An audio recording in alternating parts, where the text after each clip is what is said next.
Hi there, name's Nico, and welcome back to my playthrough of Citizen Sleeper. Last part, we finally got rid of... What was it?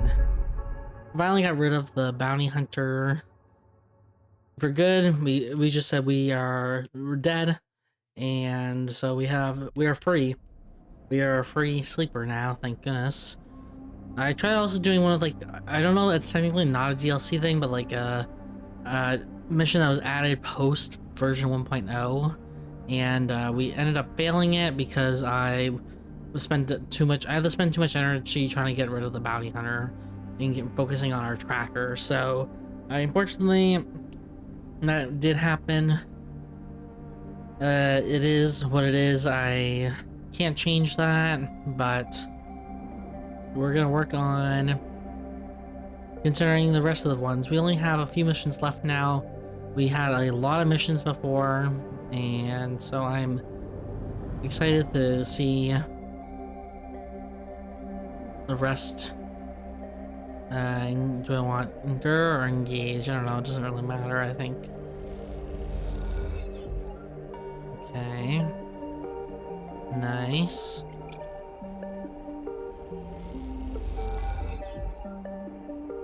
Okay, and then we just need a one. Sure, we'll just use this here. Over the canteen. Okay, so now we have a new thing, Rico. You head down into the Haifa compound, following a blue painted line that is labeled laboratories. Remember you were assigned to work with told you they'd asked to see you, but you still have no idea what about. The line takes you to a blue door and through to a glass roof chamber where a neighbor of stems and leaves filter the sunlight coming through the ceiling, casting the whole chamber in a strange yellow-green. Peaceful, isn't it? Distracted by the green, you miss the woman standing at a lab bench, camouflaged by the dappled light. Welcome to my sanctuary, she smiles. Come, let's talk, she says and beckons you closer. Who are you? Of course, my apologies. She offers a hand to shake. I'm Rico. I run the botany program at Haifa. What is Haifa? She looks surprised. You've been working in a compound for a while now. I'm surprised you don't know more. She lifts a tiny sample jar. Yellow spores dance inside. Haifa lives off the land of the Greenway. It's what allows us to live like we do. No one here pays or is paid. We sleep here, we feed each other, we work for each other. Rico walks away from the bench and waits for you to follow. She opens a small door and leads you down a glass corridor surrounded by vivid green. All this, she says, gesturing at the overgrowth, is a kind of miracle. She looks at you with bright eyes. What do you think usually happens to plants on stations like this when they are abandoned? They either probably keep growing. If only that were true. No, they do not. They dry up and they die. She leads you left at a crossroads, but here they endure. She smiled to herself. Actually, no, they thrived. I said maybe they keep growing. I guess there's no water in space. Okay, maybe that was a dumb answer. Actually, no, they thrived. Look at the bright tendrils wrapped around the metal frames of the corridor. Or you look at them. They look dominant, strong, like they are taking control of this place. Rico continues. Of course, Solheim tried to create a stable biosphere here, patchworking the surface with gardens and algae tanks that feed into a network of microbial reclamation systems, but the Greenway was always envisioned as extractive, a place from which the harvest was removed and sold to those living on the station, not a closed loop. For this reason, when the collapse came, the Greenway should have gone with it. Berlin himself was so convinced of it that his first colony never even came here to try to reclaim it. The Eye instead relied on outside favors and influences, shipments from the inner system, and small-scale agriculture systems like kelp and fungal farm stacks. And yet here we are, among growth and decay, a biosphere flourishing. When Haifa came here, we expected to find only vacuum-dried stalks and leaves, and perhaps some fungal colonies hidden in the mulch. But we found a jungle. With this, Rico hit a button on the wall, and it leads you through a large pair of double doors into a huge, impossible chamber. It is every kind of green. From this pale algae tank to the dark vines that surround them. It is wet too, a rarity on the Eye. Condensation clouds the eye from the high glass roof and gather on the shiny, broad leaves of shrubs. Condensation clouds the light from the high glass roof and gathers on the shiny and broad leaves of shrubs. How? Did you do this? Did you do this? She smiles. Oh no, not me. Rico turns to you, visibly excited by the room you've both standing in. It doesn't make sense, but in many ways the system has stabilized. Unlike the farm stacks closer to the gap, who need input to support their meager output, this place runs itself. Perhaps Solheim managed something new here.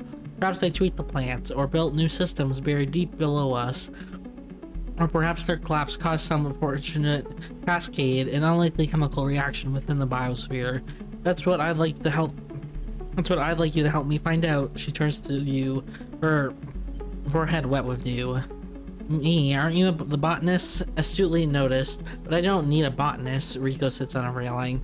These halls run deep, sleeper, and I'm getting old. She stamps her foot on the metal grating on the walkway. Whatever is causing this, it is to be found in the groves deep in the Greenway. Haifa won't spare anyone for an expedition. It's too dangerous and unnecessary, they said. I can make the case, but I can't get the votes. You sleepers are hardly beings. I know that much, and you can speak to the eye, uncover its secrets in ways I never can. She holds out an arm so you can help her stand. Bring me samples, spores, seeds, and blooms. I can grow them in the lab and study them. The deeper they are found, the better. I will try. Thank you, she smiles, and thank you for listening. Rico leads you back out to the huge chamber and up through the passages. She is a little slower now and stumbles on the steps. You help her where you can. It's good to have new blood in the commune, she says. Many of us have been here a long time, and few come through. She settles back at her bench in the lab, stretching her legs. You go to leave. Come back if you find something, sleeper, she calls. There are discoveries to be made. And you follow the blue line back up to the compound, all the time thinking of that impossible magic green. Okay, so we got Haifa Labs. Deliver spores. Okay, so we can get the spores. We know where to get the spores from. In the dorm. So we have a dorm now here. Okay. We also have the Briar base camp, but let's see where I get spores from. So yeah, let's just end the cycle. We have no more anyway. We have max energy. We have no more dice. Or max energy, sorry, max, we're not starving. Okay, so I wanted to kind of continue on our old stuff and get that finished up. First, here. Empus. Empus is preparing the gyro caps. He has had to heavily adapt this recipe, he says, but the smell is already incredible and emanates from the strange purplish white bulb you have never seen before, and he's slicing it finely. He brushes and slices the mushrooms and then places them in the wort on the wok with the sliced bulb and the oil. The caramelized layer in that well-worn crucible. He adds liquids, transparent and opaque, and then turns down the heat. A sprinkle of leaves is the final touch. We have a moment, sleeper. She smiles. Do you have a story? Something in the scent of the food gives you a feeling of nostalgia, something distant and melancholic. It seems like the story should match that feeling somehow, and maybe you will feel better for telling it. Recall your oldest memories. You started by explaining that when you are emulated from a person, many of your memories are left behind. Perhaps it is an intentional part of the process, a way of keeping sleepers ignorant and malleable, or perhaps it is a side effect of the imperfect emulation. You admit that you don't really know. What you do know is that some memories survive, and that on occasion they come back to you like shadows passing overhead. You detail one recurring memory, which, despite returning to you with enough regularity for you to think it familiar, always fades as quickly as it arrives. You struggle to explain the feeling of being whole for a moment that comes with this memory, and then how that wholeness slips away to leave you feeling like you have forgotten something important, but just can't bring it to mind. Memphis nods throughout, cooking as he does with deft and skillful movements. You start to trail off when you realize you can't find the words to explain how the memories you do have feel like both yours and someone else's at the same time, and how that always fills you with a certain sadness. The sadness of remaining forever unknown, even to yourself. Emphasis finishes cooking and meets your eye. I'm sorry, Sleeper, for your troubles. He puts the wok to one side. I appreciate you sharing with me, he smiles. I hope it lightens you a little. He passes you a bowl and heaps the gyros into it, the yellow color mixing with the pale sauce and whirls and blooms. Eat. The dish is delicious, filling. It warms you as you eat in a way you weren't even sure your body could be warmed. It is a small mercy, you think, that Essen Art left you this pleasure. Many of the features of frames are there to simulate human experience, you know that much. Emulated minds cannot be rewired, so their need for embodied experience must be met. That is why you breathe even when you do not need air. Without that simulation, the sensation of drowning would be unbearable. Food serves another purpose. Your frame is able to metabolize it, produce energy from raw material. Vitamins and minerals are excess, of course. Your frame only needs raw power. So much is wasted. And yet, while you eat this and feel that warmth, nothing feels wasted. It all means something to you. As you finish, Emphasis takes the bowl, the last of his cleaning. He smiles at you, and neither of you feel the need to say anything more. Instead, you simply exchange nods and walk your separate ways back into the bright market, somehow changed.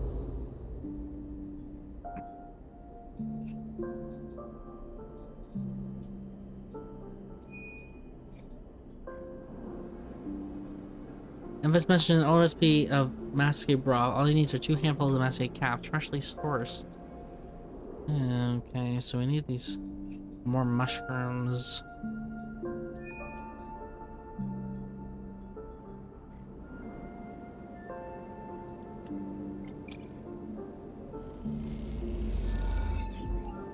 I get energy for doing this, so that's why I'm kind of like, maybe I should do something else.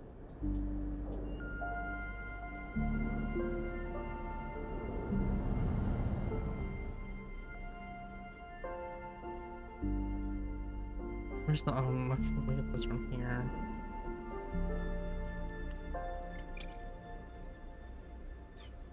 Sorry, I don't want to.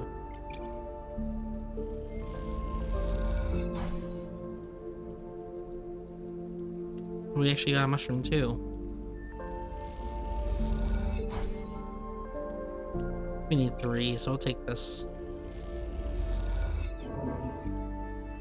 Whatever.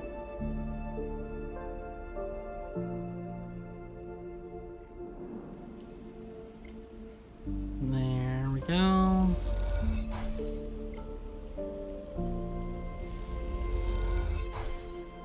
Okay, now let's just rest.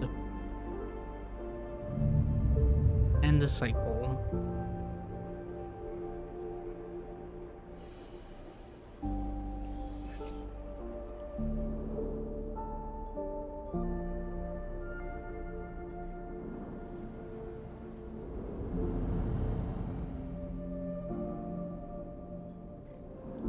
I don't really know how this gets us energy, but whatever. I feel like a neutral will come out of that.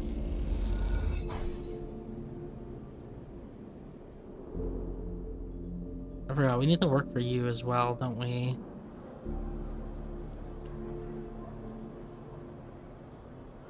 Well, this gives us scraps.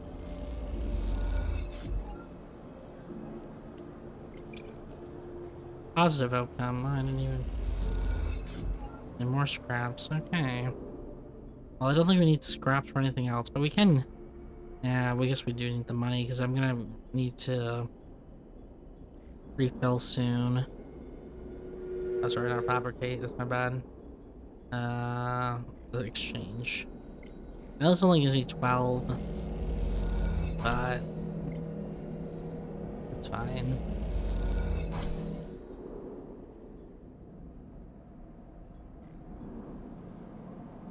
Oh, there's more active scenes. Oops. There's another active scene. It must be at the end here. It must be the end of that mission that failed. Yeah. I'm sorry, Sleeper. Helen comes toward you along the walkway, but your friend must have known that there was a chance this would happen. She seems unsure how to greet you, and you looks nervously around. She's being held, along with her ship. What now? I don't know, Sleeper. I don't know. Helen pinches the bridge of her nose. Cordon Security has your friend, and she and her ship will be held in the quarantine until it is lifted. As for the quarantine, she glances at her slate. We are working on it, but the council is unlikely to budge now, not after this. She runs a hand through her hair. This is the last thing I needed. Helen meets your eyes. She was carrying weapons, you know that? She stares at you. I found a crate of firearms in her ship. I didn't know. Helen eyes you. Well, it doesn't matter now. They are safely in Havenage hands. And the refugees? Nothing good. Helen looks away. As you know, Cordon and Security intercepted your friend before she can get supplies through. Since then, refugees have cut off all communication. I'm worried, Sleeper, about what is happening in there. But after recent events, Cordon Security are keeping the place locked down tighter than ever. No one can get in. Meanwhile, the hardline counselors are preaching in the chamber as we speak. It's a deadlock, and I don't know when it will loosen its grip. Helen walks a little away and turns back. I wish I had better news, Sleeper, but we knew this was coming. And obviously, the refugees are the ones who suffer, of course. What can be done? It's a waiting game now. I'll do my best to make my voice heard in the debates to persuade members, and we'll see what can be done. We still don't know why the flotilla came here, why they abandoned settlements and outposts throughout the system to flee to this ruined station. What little we heard from them concerned a computer and life support system collapsing and waves, machinery in flux. Helen sucks in a breath. This isn't over. You think of the people in the flotilla. Helen is right. People don't abandon their homes for nothing. But wave is rushing through the system, and when will it reach the eye? Helen interrupts her thoughts. I have to go. The debates will restart soon, and I should be there. She waits for a moment, and it is unclear if she is trying to think of something to say or just waiting for you to speak. But the silence keeps you both quiet, and she walks off down the corridor. A nod, only farewell, where she offers. You hope that speaking to her might ease the knot of worry in your chest, but it remains there, reminding you of Esh, of the refugees, and of the wait ahead. What is done is done, no matter how many times you turn it over in your head. You get the feeling you will be needed soon, and for that you must save your strength. But what was it Fang told you? Erlen said, the eye opens for us all. Not this time. For now, the eye remains closed to those that need it. A shudder runs through you. Something is coming. You feel it. This isn't over. Okay. So it looks like it's going to be a couple cycles. First part of Flotilla story is complete. After each revolution begins when the cycle closes, the below is filled. Good luck. Okay.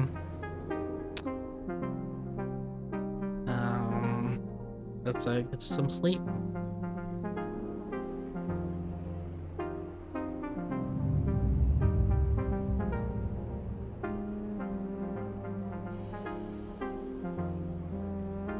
Yeah, we're fading. Okay, so we gotta go buy more. We're gonna have to work. Make some money. Luckily, this is 20% off now. So it's only 64 credits for my medication.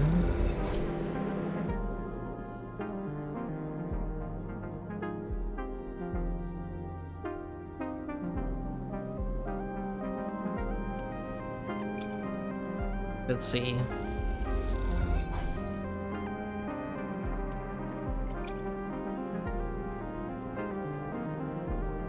Let's see, can we get this one done?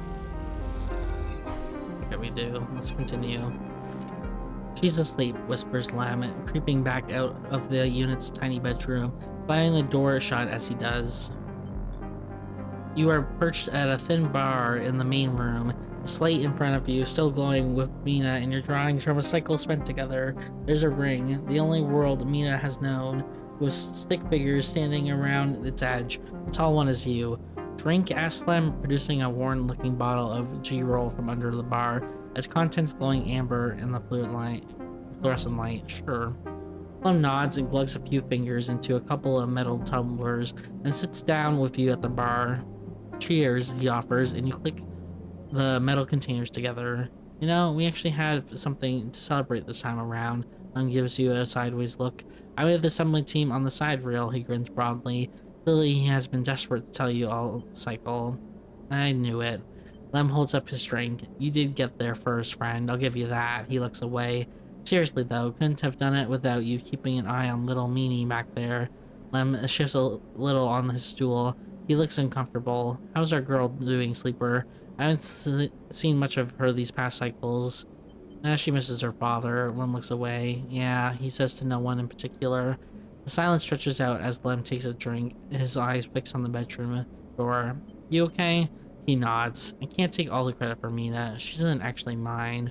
He gazes into the middle distance. I pulled her off of a refugee shelter out by one of Ember's moons. The colony was falling apart for decades after Solheim collapsed, driving on next to nothing. Eventually, some of the residents tried to make for the eye on these decrepit old shuttles. He sloshes the drink around in his tumbler. They had no idea what they were doing. The one Mina was on decompressed halfway there. Everyone spaced. The only reason she made it was someone sealed her in a weapon locker. She was ice cold when I reached her. Purple lips. He shuddered. Once I picked her up, I wouldn't let go. The medics treated her with me still clinging to her. He takes his drink, still not sure why. He reaches over and refills his cup. We weren't exactly anyone's heroes, you understand? We were private military, hired in by Conway to protect their claims in the collapse. Once I got Mina, that was it. I quit. Got us dumped here. You saved her. I'm going to sound like an idiot now, but he sighed. She saved me. That's the truth of it. He looks around in the decaying unit. It stains plastic paint, plating, and flickering lights. Me, I brought her to this. She was tiny, too small to know what she's lost, but I can't stop thinking about it.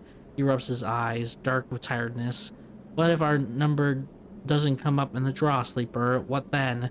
The Sidereal sailed off without a thought, leaving us here. What kind of life is that for her? You'll make it. Sorry, I know you don't have it any better. He looks at his cup and pushes away down the bar.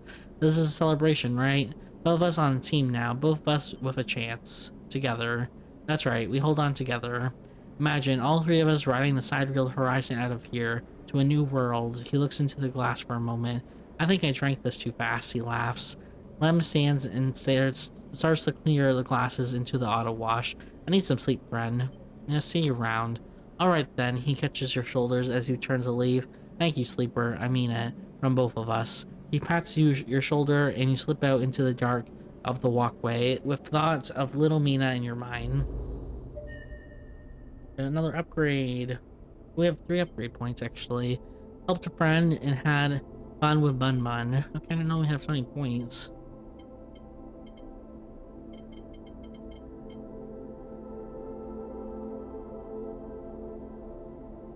I mean, I've never done this. Agent nodes give double data rewards.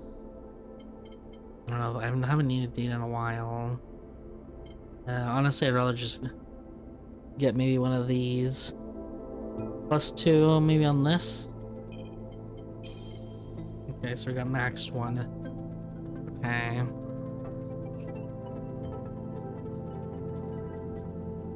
We gotta collect more spores for her.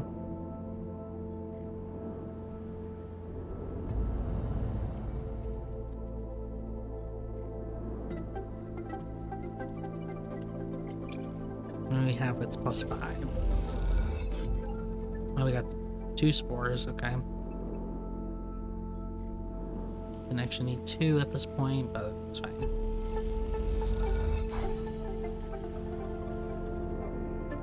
Okay, Rico. Sleeper. Rico greets you without so much as looking up from her work. I have some of yours here. Come see. She beckons you over to a heavyweight-looking console wired to a series of specimen jars, some of which contain your spores. What does it say? The spores you have here are a real cocktail, a selection of types from within the groves, but I've been able to isolate a few. She tapped one of the specimen jars. Here we have Trichoma matsutake. Rico breezes through the Latin and Japanese pronunciation as if it were nothing. A species Solheim somewhat modified for use on the station.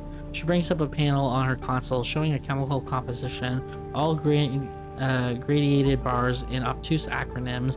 This is the composition of the Solheim modified Matsutake spores. Am I supposed to understand that? Modified. Yeah, every species on the eye is a tweaked variant of Solheim's, of course, but that's not the point.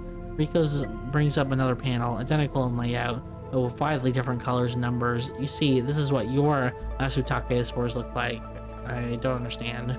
Look at the composition, they are totally different. Riko glances at the specimen jar as if it might have something to add. They are fundamentally the same spores, but they carry different chemicals, different signals. She leans back in size. Solheim may have introduced their own tweaked versions in the beginning, but the grows have and still are affecting them. Do they still grow? Exactly, she smiles. That's what I wonder. Or exactly, she smiles what I wondered. She moves to another desk where 2 trays sit side by side.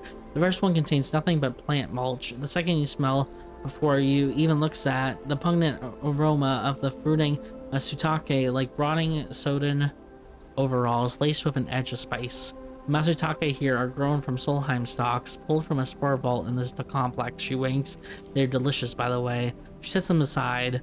The empty tray is germinated with the spores you collected. No activity, no germination, nothing. The groves are full. Yes, they are. Riko looks at you directly, and you suddenly realize how much she is enjoying this. So here's our puzzle, Sleeper. Spores from the groves won't grow in the lab, but gathering fruiting bodies from the groves is too unpredictable. We need to grow a fruiting body from some of these spores so you can track it, understand it. In short, I need to become a mushroom farmer. Actually, I already started. Riko looks impressed. Well, an eager mycologist. Mycologist is the study of mushrooms, by the way. My understanding, or is it fungi? It may be study of fungi, but I thought it was maybe mushrooms specifically. Maybe it's just fungi in general. Anyway, I never have guessed. I assume you set yourself up in the aviary. I've been eyeing that place up for its proximity to the grove. Bring me whatever grows, not just Masutake. There's more than a couple of variants in there, so I'll need plenty of samples. He plucks a Masutake cap from the tray. These little things are reflective of their conditions, their smell, their taste, their chemistry. It all revives on the conditions of their growth. He smells the cap. Enough of these, and we'll have a picture of what's happening there, of the ways in which the biosphere is modifying itself, or being modified, whichever the case may be. Riko pops the Masutake cap into her mouth, taking you by surprise. And don't worry, Sleeper, she says while softly chewing. If this turns out to be a dead end, I'll make sure that not a single mushroom will go to waste. She'll just eat them.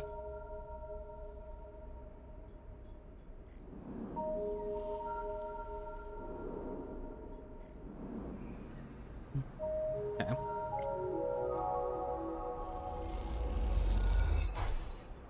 Okay, so we'll just get a little bit more spores. Let's have this.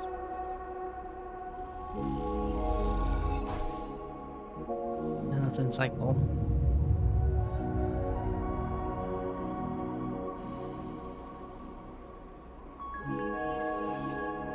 Okay. Man, we're back. Okay, so let's just. What does 100% give us? 2 spores.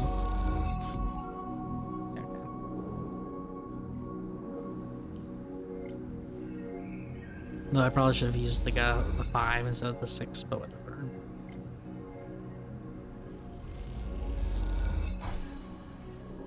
Okay, so that'll take a few days to grow. 4 cycles, I think, or 3, I don't know. And now...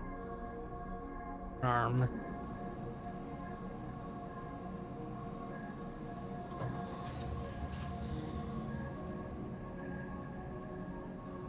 I do need a... Nah, but I'd rather just do something else. Yeah, let's work for her.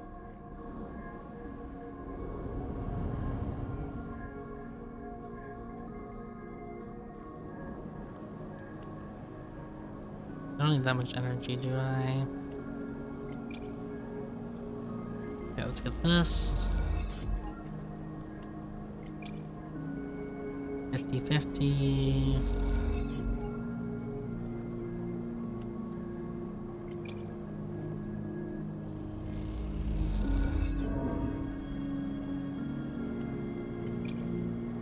See. Well. As you say your goodbyes to the other enforcers and walk back through the low end, what is it? A chirruping catches your attention. In a quiet corridor, away from the main thoroughfares, someone has stuck a small recorder to the wall with suits sealed in tape. Ran across the fluorescent tape is one word, a sleeper.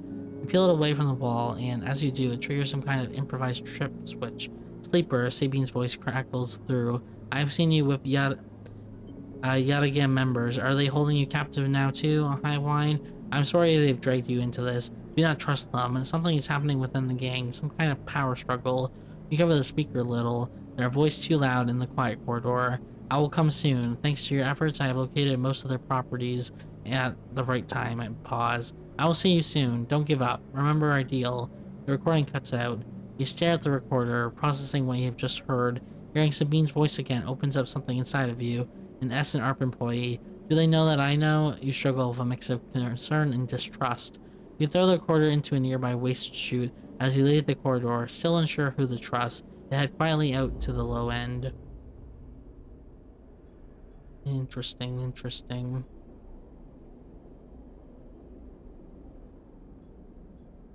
I don't want to buy too much energy, to be honest.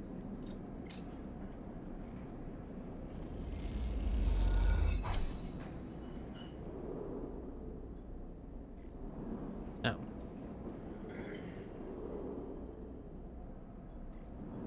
Okay, that's just in cycle. We need to work. Oh. It hits you like a wave, a white-edged breaker roaring inland with the force of an entire ocean. The impact is a screaming brightness, blanking out everything. Behind it is silent. You float in silence, suspended. No, you do not float. You are the silence. It has filled you up. It has emptied you out. You cease to exist. Time passes, though you do not feel it passing. Then something flickers in the silence, and then something moves. That something is you. You open your eyes to a metal ceiling of flickering lights. You feel the floor around you, patting it with shaking hands. You assemble an image of yourself, lying on your back in a corridor. You shake out the silence and sit up. What was it? What was that? You glance around, looking for a sign of something of some change. Damage on the walls, a shout in the distance, fire and fear. Nothing has changed. The silence sits around you like fog. You try to think, furrowing your brow. How do you think again? It doesn't seem so easy anymore. You force the pathway to light up, the data banks to grant access. You feel like a fraction drive starting up after a long shutdown in cold vacuum. In the wave. In the wave was noise, just as the sound produced by a wave breaking across the pebble beach represents trillions of impacts heard as a single roar. So this sound was the result of trillions of electrons flickering in place, heard as a single impossible scream. A memory image comes to you, one from the moments before the wave hit. You squint as you imagine it, trying to cohere its blurry form, a broken skeletal ring, the eye, and then a vast arc approaching it, a razor-edged white curve, the wave. The wave approaches the eye. The eye spins, turning each part to face that vast white edge. You recognize their skeletal data cloud forms, the bright market, the low end, the greenway, the waste, and then the wave hits just as the flotilla, the cordon, turns to face it, and after that everything is silence. You open your eyes again. That is the epicenter.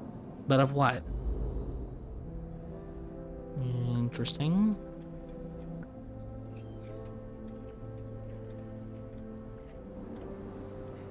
You see, we need energy today, so we'll do this.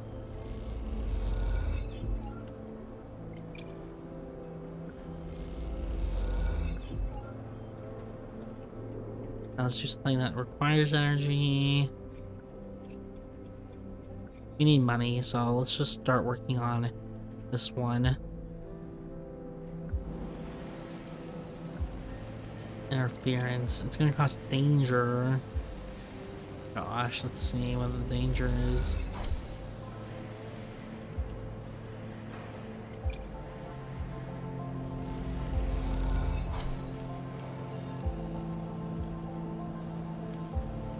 Okay, well, we got some more money. Fine, we'll just we're just waiting for mushrooms to grow.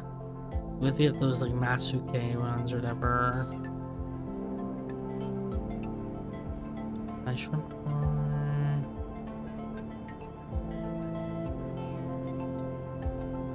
That's what they want, Masutakes. I don't have that mushroom. The one I want to explore, actually, I didn't actually do this before. I haven't done it. We gotta ascend. We haven't been up here in a bit. E1 mainframe. The mainframes are mostly just disuse. Havenage having set up their own master controls. Navigator thinks killer's hiding there. Oh, I haven't done the killer in a while. I didn't know this is where I needed to go. Continue.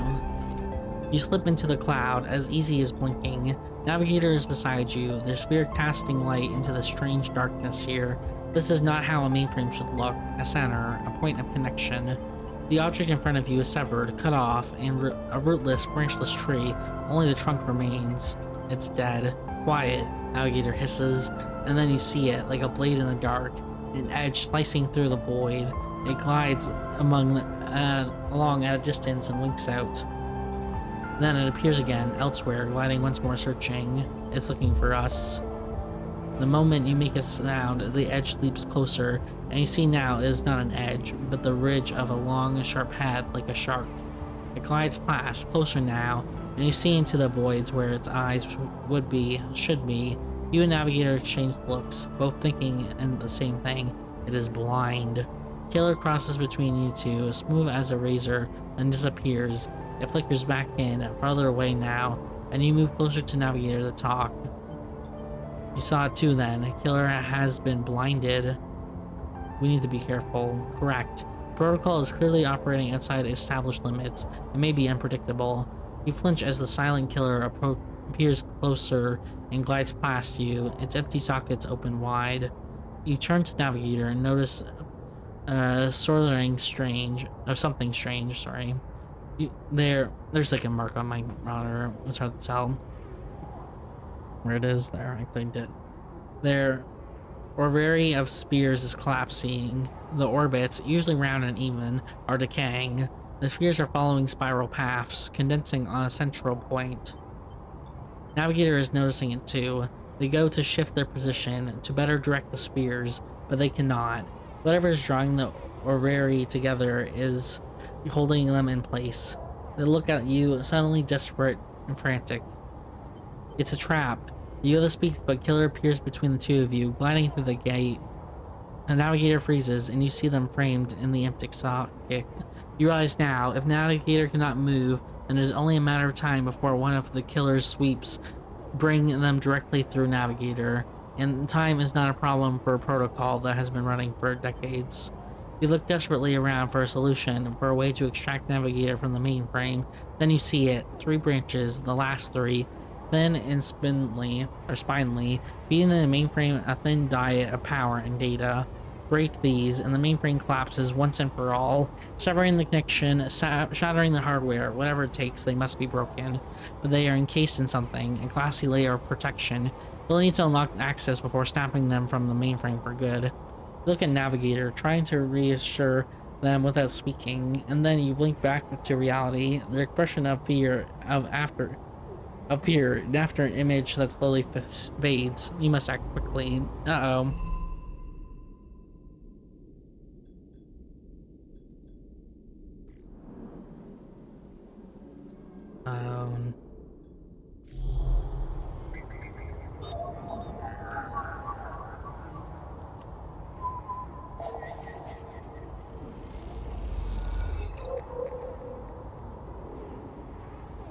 Uh-oh, this thing's gonna see us.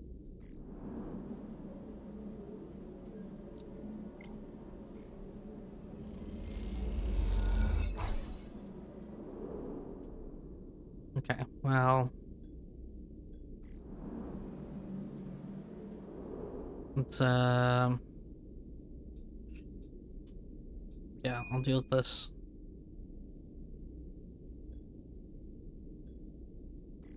Don't you worry. I just need to sleep because I have no energy.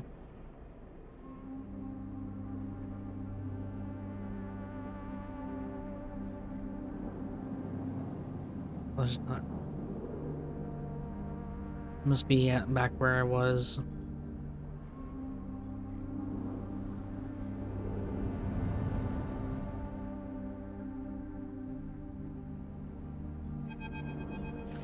Even before you reach the cordon, the damage is obvious. The blinking red lights, the drones, the tugs are gone. Half the cordon's frame have also been strewn away, perhaps through the impact of some failing ship. People push past you in the corridor, Grove Havenage staff and contractors clearing the cordon. Try speaking to them. You are met with suspicious looks and scattered warnings, but little else. From the equipment being carried out, you suspect this is no relief effort. Havenage are pulling out of a section of the station. The farther you pass into the cordon, the less people you see. You can see a few sections have been closed off, their bulkhead doors sealed, and red warning lights punctuating the corridors, but otherwise, most areas seem functional. Suddenly, you see a hand fall on your shoulder. Havenage security, you should have known better than to wander into this place. You brace yourself as you turn. Sleeper, Peak's wide eyes greet you as you turn. The cordon, they glance around, panicked. It's gone down. Briar and Esh are still in there. Do you think she's did this? Or perhaps Havenage messed up? They start pulling you towards the edge of the cordon. We should find her. What if? Calm down, Peak. Peak looks frustrated. We are not standing back and watching this time, Sleeper. Not again. That isn't fair. Peak turns away. I just want to see her. This could be part of some Havenage plan to clear the flotilla. Don't jump to conclusions. Peak pauses. What do you know, Sleeper? There's a wave. Peak frowns. A wave. What do you mean? They pause to think. A signal that only affects electrical systems, perhaps? An EMP would have taken out most of the station, but... Peak runs a hand through their hair. I don't know what you were saying, Sleeper. That doesn't sound... They look away down the corridor for a moment. Look, I have to find Esh. I'm sure you felt something, but we can talk about that later. They sent off down the corridor. I can't sit around talking any longer. Find me on the flotilla. I'm going to find a way to Esh no matter what. With that, they rush into the depths of the cordon, but leaving you behind. Seems like you'll need to follow if you want to get any answers.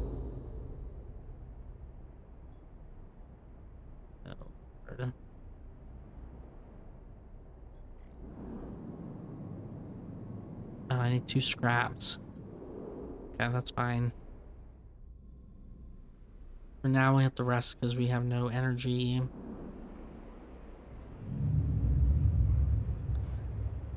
Let us rest.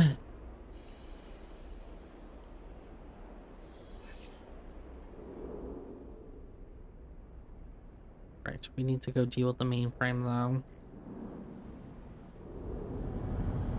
We gotta deal with Killer.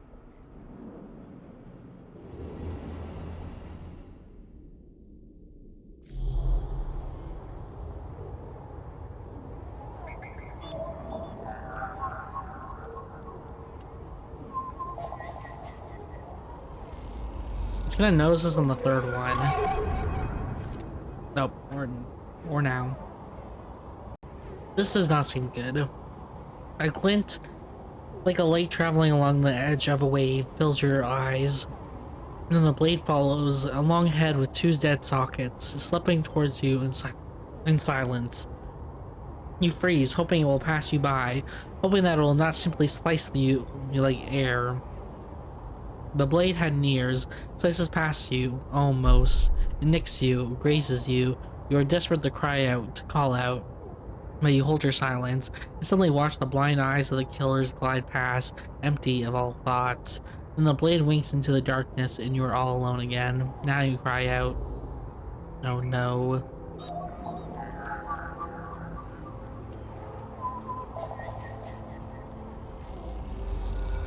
You got hurt. That's not good. Good thing is we got all the encryption points though.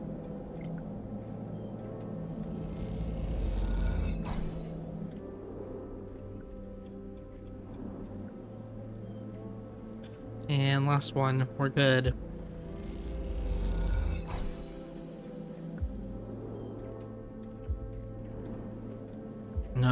Okay, so we need to do this though. Killer is dead, catch a killer. Forget hacking the system, killer has to die. If you can slice the branch connections, the mainframe will shut down. Free navigator. Loop branches. To access to the branches, you can redirect them to form a loop, isolating the mainframe with killer inside, but freezing navigator in theory. Killer is dead. Let me think which one outcome I want. The killer protocol has been running for long enough. Breaking the mainframe's final connections will end the protocol.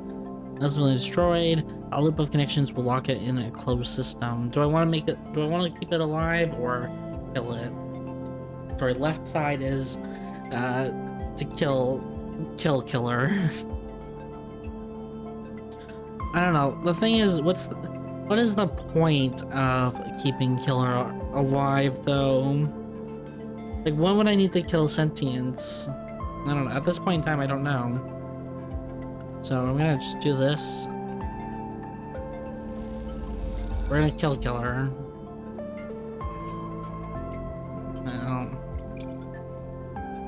Danger. Neutral outcome. Okay, killer is dead. That's what we did. As you blink into the cloud, you see the last flickers of life from the mainframe. This vast machine once ran the whole station, spanned it up, directed and processed the flow of energy, water, and data, fed the lives of thousands of people. Now, it is finally dead. Navigator is beside you, and you both watch as the branches flash and twist like forked lightning until they recede and fade. Killer flickers across the scene, blindly flailing as the system breaks down. They thrash as they blink in and out all around, parts of them disappearing with each return until only the blade-like head remains, and then that too is broken. It all goes down. Erling's eye is now without a center, and yet is unmovable by the change. Along the rim, the master control points that Erling, that Havenage, that Haifa installed run strong and steady, puppeteering the station from its periphery. This was a long time coming, says Navigator, drifting faintly around you in a lazy orbit as if to shake off their imprisonment. Killer has been wandering blind for so long. This place was their domain and prison, and they had followed their directives for the many decades they roamed here. They cut the threads of the mainframe, executed its administrator's AI, and then kept slicing. At some point, they cut away their own ability to see, to sense, to taste, to speak, and yet they kept cutting. Only those 3 threads remained, from millions that once thrummed here. Only their blindness and chance kept them from making those final 3 fatal cuts. There is a ceaseless violence in the kind of system that creates beings like this, those that will execute commands endlessly, even to their own destruction. It is good you ended it here. You watch the data points of the station spin around you, blending with the fixed stars. There's something satisfying about finally wrenching the last threads of control from the central point. It was little more than a ghost by the time you reached it, but this place deserves to be haunted by better ideas than a totalizing system of control. Navigator floats beside you. It is free now. The station no longer presents a hazard for illegal entities like me. They turn to you, their face a cloud of shimmering light. In fact, in time, perhaps it can be a refuge. A refuge. That sounds like something of value, something worth building. A dark shape passes across your vision, a distant curve of something like smoke or oil, a fluid, a shifting tank of total darkness. The Greenway, says Navigator, following your line of sight. It was cut off at the moment of collapse, so Hunter or Killer could never reach it. Now it is close off to us, separated from the cloud.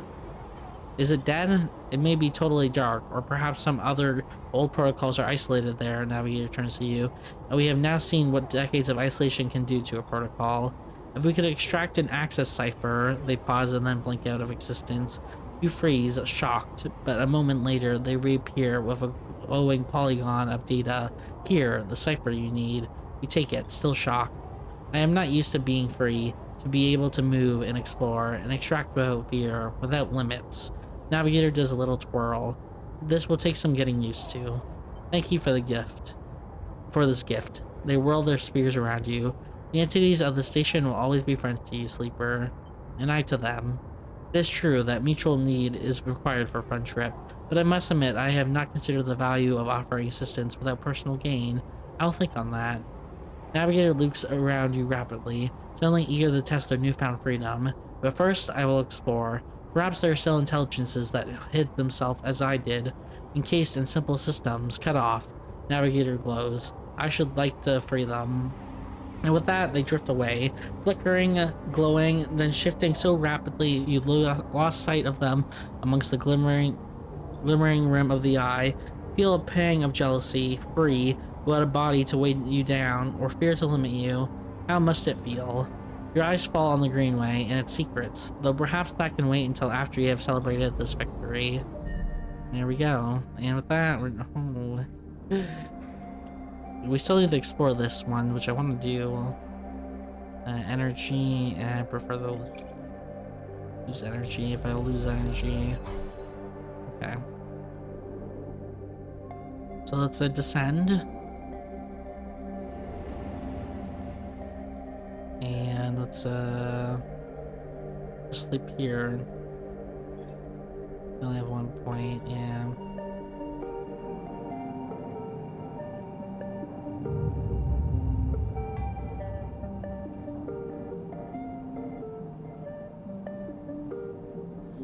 Starving. Okay. We need some energy.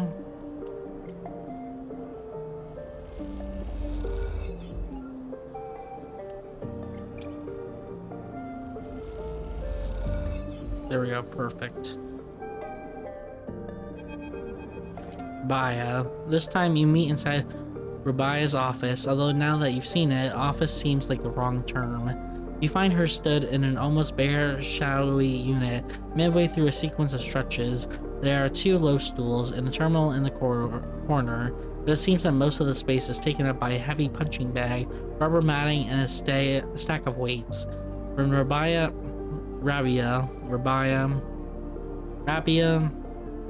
returns to greet you. You realize she's missing an arm. Prosthetic she usually wears is set in a cradle near the terminal, and a web of colored wires running to it. Updates, she says, noticing you looking where her artificial arm usually is.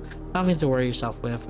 Sorry, don't be. I'm sure you've been on the receiving end of more invasive stares than I ever have. You both settle on the stools. Rabia crosses her legs on top and sitting straight back. G told me you have been doing the rounds, collecting thieves, patrolling the ward. She smiles. Some of the enforcers are impressed, and I hear you handled a few difficult circumstances. Nicely done. I wanted to see for myself. She raises an eyebrow. See what for myself? If the stories are true. I see. Rabia flexes her neck side to side, and the conclusions? Still deciding. Well, sleeper, Rabia says teasingly, please keep us updated on any progress.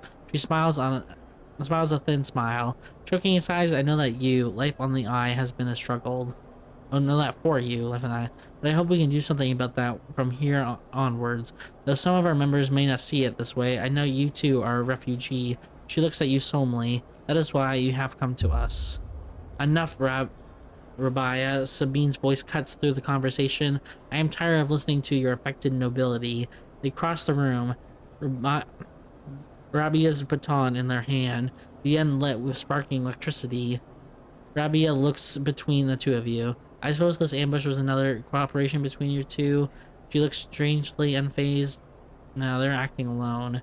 Sabine pauses, thrown off for a moment by your renunciation. Rabia takes this opportunity to act. This really is true. I mean, I knew she said she was going to come, but I didn't know she was going to come now. And she leaps from the stool and, fainting past Sabine, grabs the baton and twists it inward. She is by far the stronger, and she pushes Sabine to their knees, plunging the cracking end of the baton towards their chest. They freeze there, Sabine struggling to keep crackling batons from their skin. Stop! Then you support them? Rabia says, her eyes not leaving Sabine. Your loyalties are so easily swayed. I thought you were more than Yannick's attack bog, Rabia. Sabine spits back. Are you not able to think? I don't want you to hurt people. That's why I'm literally telling you to stop. I don't want any violence. Just get rid of it. Can we end this conflict? Sabine spits back. Are you not able to think for yourself? Rabia holds the baton strong, and for a moment you think she is not about to hammer it down into Sabine's chest, but after a painful wait, she throws Sabine down instead and spins the baton in her hand, thumping as twitch and shutting it off in a single move. Rabia explained, They both look at you, each still catching their breath, as if they had forgotten about your presence. Explain what? How the moment I call my enforcers will come down here and take them away? Rabia cracks her neck. You are lucky I didn't kill you. I would have had every right, she shouts, the anger a release of tension more than a threat. Sabine lifts himself a little, bruised from the fall. They rolled onto the side and cough. Rabia gives them some space, lifting back on the stool. Sabine props himself up on their elbows and fixes Rabia with a hard stare. You have something to say? Rabia taunts. Say it. This is your final opportunity, because after this, she laughs, no coming back. What's the point? Sabine breathes heavily. She refuses to listen to criticism of the great Yadigan project. Rabia collects herself. Speak. She folds her arms and waits to be convinced. Sabine takes a breath, organizing their thoughts. The others start, pause, and then decide on another approach. Eventually they say it. Yannick is a traitor. Rabia immediately flinches, her eyes going to her prosthetic arm, her muscles clenching, but she rides it out, more eager to prove to being wrong than she is to hurt them, at least for now. When I came here from SNR, they say glanced at you, gauging your reaction. It was Yannick who was the one one of the first to support me, to look after me. I should have known then, but I was naive and afraid. Sabine turns to you, Sleeper. They take a breath. I know that I should have told you I worked for SNR a long ago, but I thought you would abandon me, and you are my final friend. What you should know is that I left SNR because I was running for my life. I leaked documents on the Sleeper program, on the illegal and immoral practices that I relied on, to the press. SNR wanted me dead, and I fled as far as I could to this refuge at the end of the surrogate system.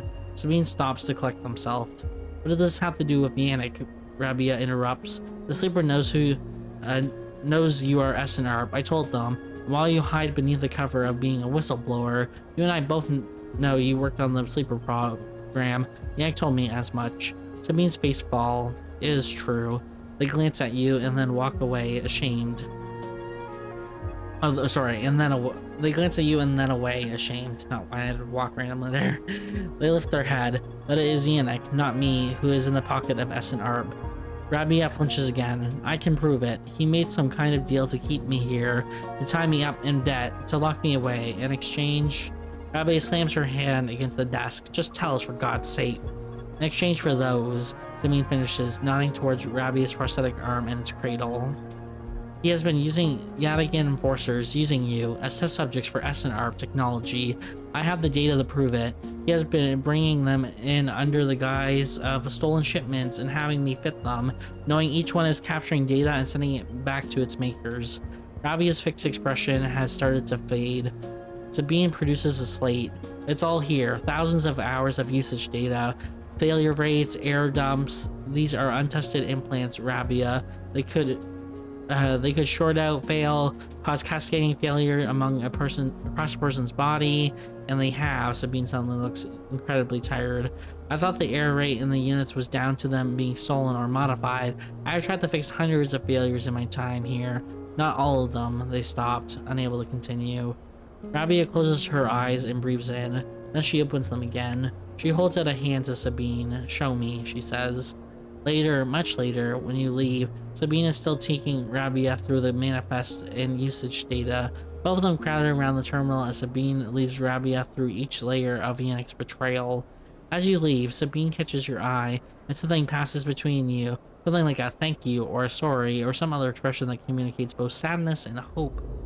Okay, see, that's a positive outcome, in my opinions. Sure, I guess we just do this. They don't know what else to do. Yeah, we're growing. Okay. We have 2 more dye. I'm growing mushrooms. Oh yeah, let's go unlock the Greenway gate, of course.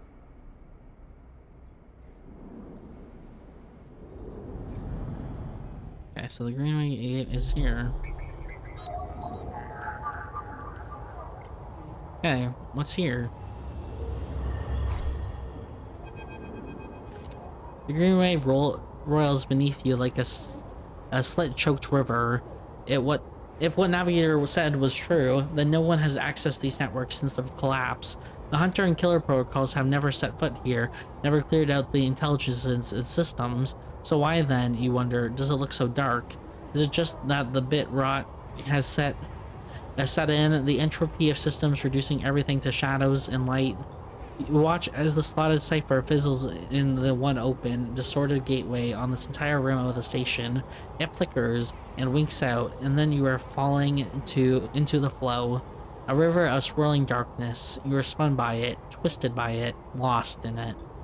It's not that the Greenway was hiding in the darkness, it is made of darkness. It is filled by this substance, this process, this worm.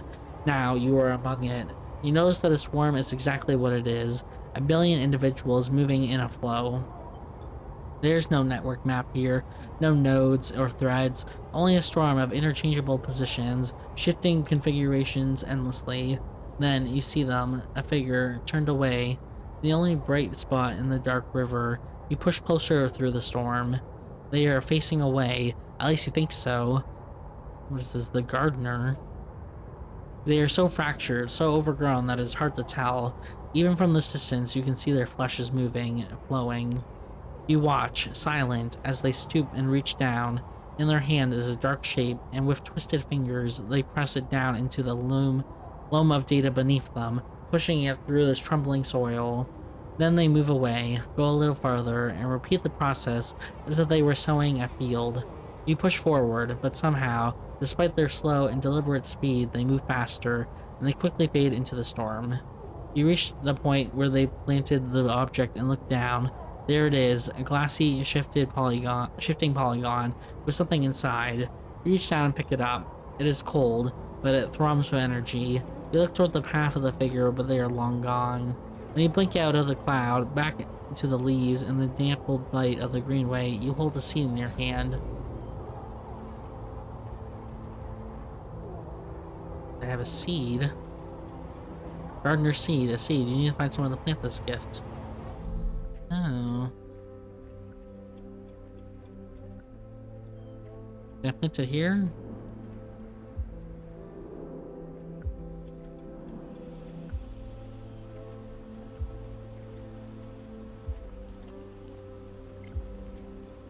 Here, you can have this.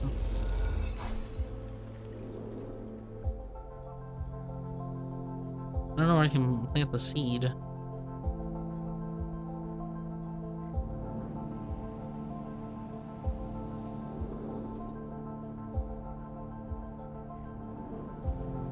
Let's cross. And what I want to do is I want to go up. I need to explore this upper area. So I haven't explored it at all.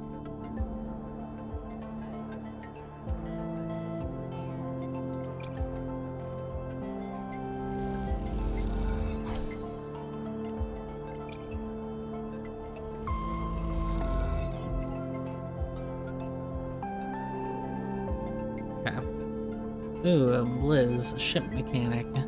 No way, Morts. You take those substandard filters back to the shit heels who sold you them. You hear the voice echoing out of the bay as you pass, and moments later someone who you assume is Moritz drifts out with it, dragging a pallet of filter cartridges by a tether. Hey, you out there. The same voice echoes out of the entrance. Looking for work? Yes? I just need a hand. Get in here. The voice is coming from someone shorter than you expected. She is floating in the microgravity of the docking bay, beside a half-deconstructed life support unit that looks like it might have exploded at some point. She points a wrench in your hand, or in your direction. You know anything about these things? She doesn't wait for an answer. Scratch that. Just help me with the casing. Okay. All right then. She definitely moves around the unit, making space for you beside the central seam in the dentist's case. Just take the grip here and lift it out and up, and I can get in and bolt it. She whacks the unit with the wrench. The whole thing is twisted to shit. You dig your fingers under the casing and lift it away, the metal squealing from the force. She puts her hands under, spinning the wrench to slip out the bolts, catching them in her other hand when they spiral free. All good. The casing lifts off, revealing the ornate piping of the unit's interior. She whistles at the mess and ducks and up the filters. By the way, everyone calls me Blizz. She pats you on the shoulder, offering little in the way of an explanation. Is this your bay? It is for now, yeah. Whether I like it or not, she looks at you like that should mean something. Blizz starts pushing and pulling at the ductwork, looking for fractured pipes. We haggle for contracts, but the good ones get snagged up quick by the bigger bays. So here I am trying to get this M2 unit running again for one of the freelance tugs, small time stuff. Hold this. She rips out a rigged pipe and hands it to you like freshly caught fish. We turn stuff around fast and neat, and maybe we got a chance at landing something bigger. Something starts hissing in the unit, and Bliss quietens it with a precise whack. But to be honest with you, the way things are going, I can already see the other crews licking their lips, ready to take this place over. She looks up at you. I'm almost out of luck. What happened? Long story. Some people just can't keep promises. She keeps working, twisting aside pipes with care. There we are. Bliss pulls her hand from deep inside the unit, and out it comes, clutching a looping cube, a scorched black. This thing must have overlooked and popped half of itself out the side. You both duck down to the side of the unit and spot the exit wound, its edge fringed with more scorch marks. Grab me a replacement converter from the racks, will you? Head to the rack. You kick off the unit and drift over the wall, where a catalog of parts sits into here and clamps. Colored tape and scrawled notes flutter across the wall. Complex organizational system of Blizz's own design, or just a big mess. You try to pick up the right part. Converter. F4, and I don't know, F4. You press the part and push back, where an M2 is printed in heavy blue writing. Not exactly what I was looking for. Takes apart. It's okay, I'll show you the system when we are done. Trains up to... it's M2. Trains up the APU unit, that's it. If you want to work here, or that is if you want to work here. Liz rubs her hands clean, looking down at her palms. Truth is, I need a hand here. My partner skipped out on me and left me with a whole mess. You seem like you might at least be better at spotting a clean air filter than more. I'd be happy to. Wait, she frowned at the racks. That's not all of it. My old business partner, they rinse the place, empty the accounts, to bid for jobs we need to put down deposits, bring in parts, pay tug fees. For that, she looks nervous, embarrassed. You need chips. You want me to pay the work? Come on, it's not like that. We'd be partners, straight split. Liz settled herself against the unit and looked off in the distance. I guess I look pretty stupid. I'm asking any random passerby to be my business partner. No offense, she managed to smile. It is pretty weird. She gives you a sideways look. Don't tease me. Liz goes back to working on the unit. Look, it's no pressure. You find the money, or you find someone who has, or you just forget the whole thing. Up to you. She gestures for you to help her refit the casing, and you both slap back in place. I think it's good to wrap this one up for now, but if you're into it, come back and we can bid on a new contract. Something to get our teeth into.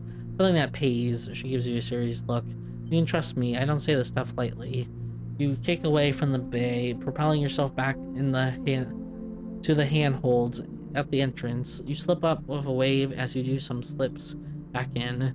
You hear Blizz as you glide down the passageway. Moritz, I swear to God, if those filters aren't clean, you smile. Seems like this could be interesting. And Gimbal Lounge. Buy a space meal. Interesting.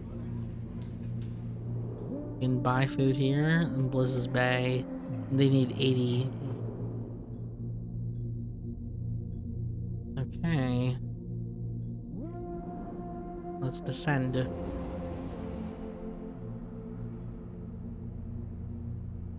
still don't know where to put the seat, by the way.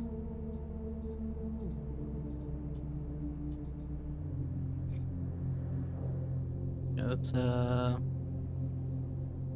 here, isn't it? Let's end the cycle.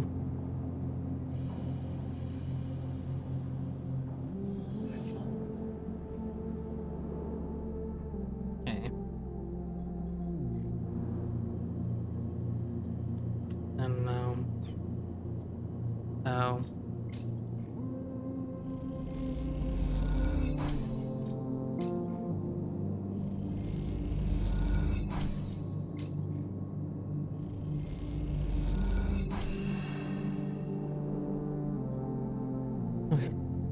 we need to just work still, so let's just get more of this done.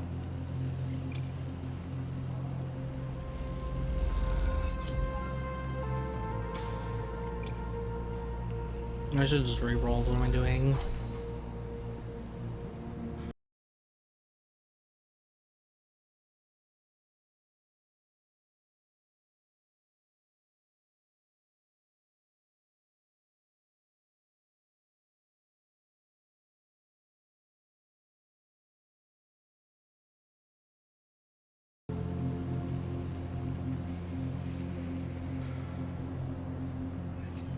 Oh, we got perfect rolls.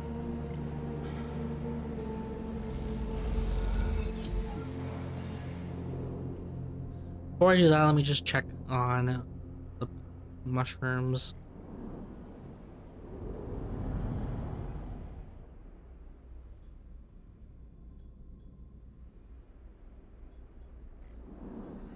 Okay, it is done.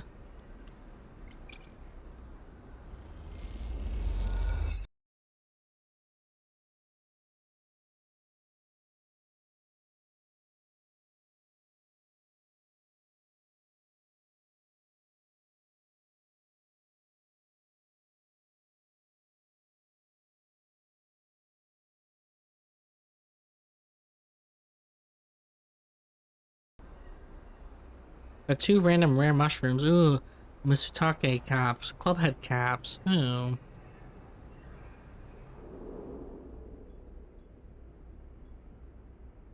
I just want to know where I can harvest a seed. And I planted it in the lab. Anyways, I need to give you this apparently.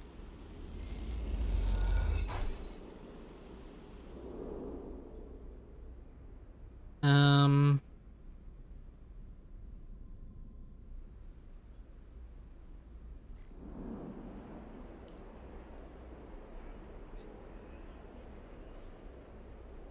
Actually, using scrap to thing might not be a bad idea.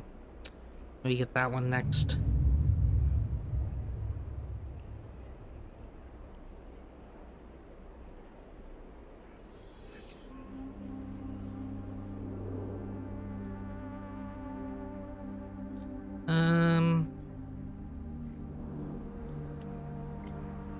Let's get some rare mushrooms.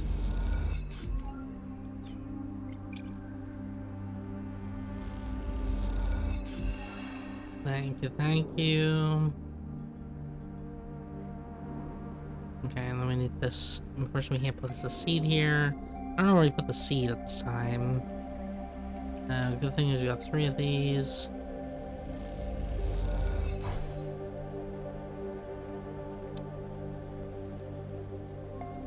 Personally, maybe I just go for the grove. Because I want to give them the caps. Okay, no.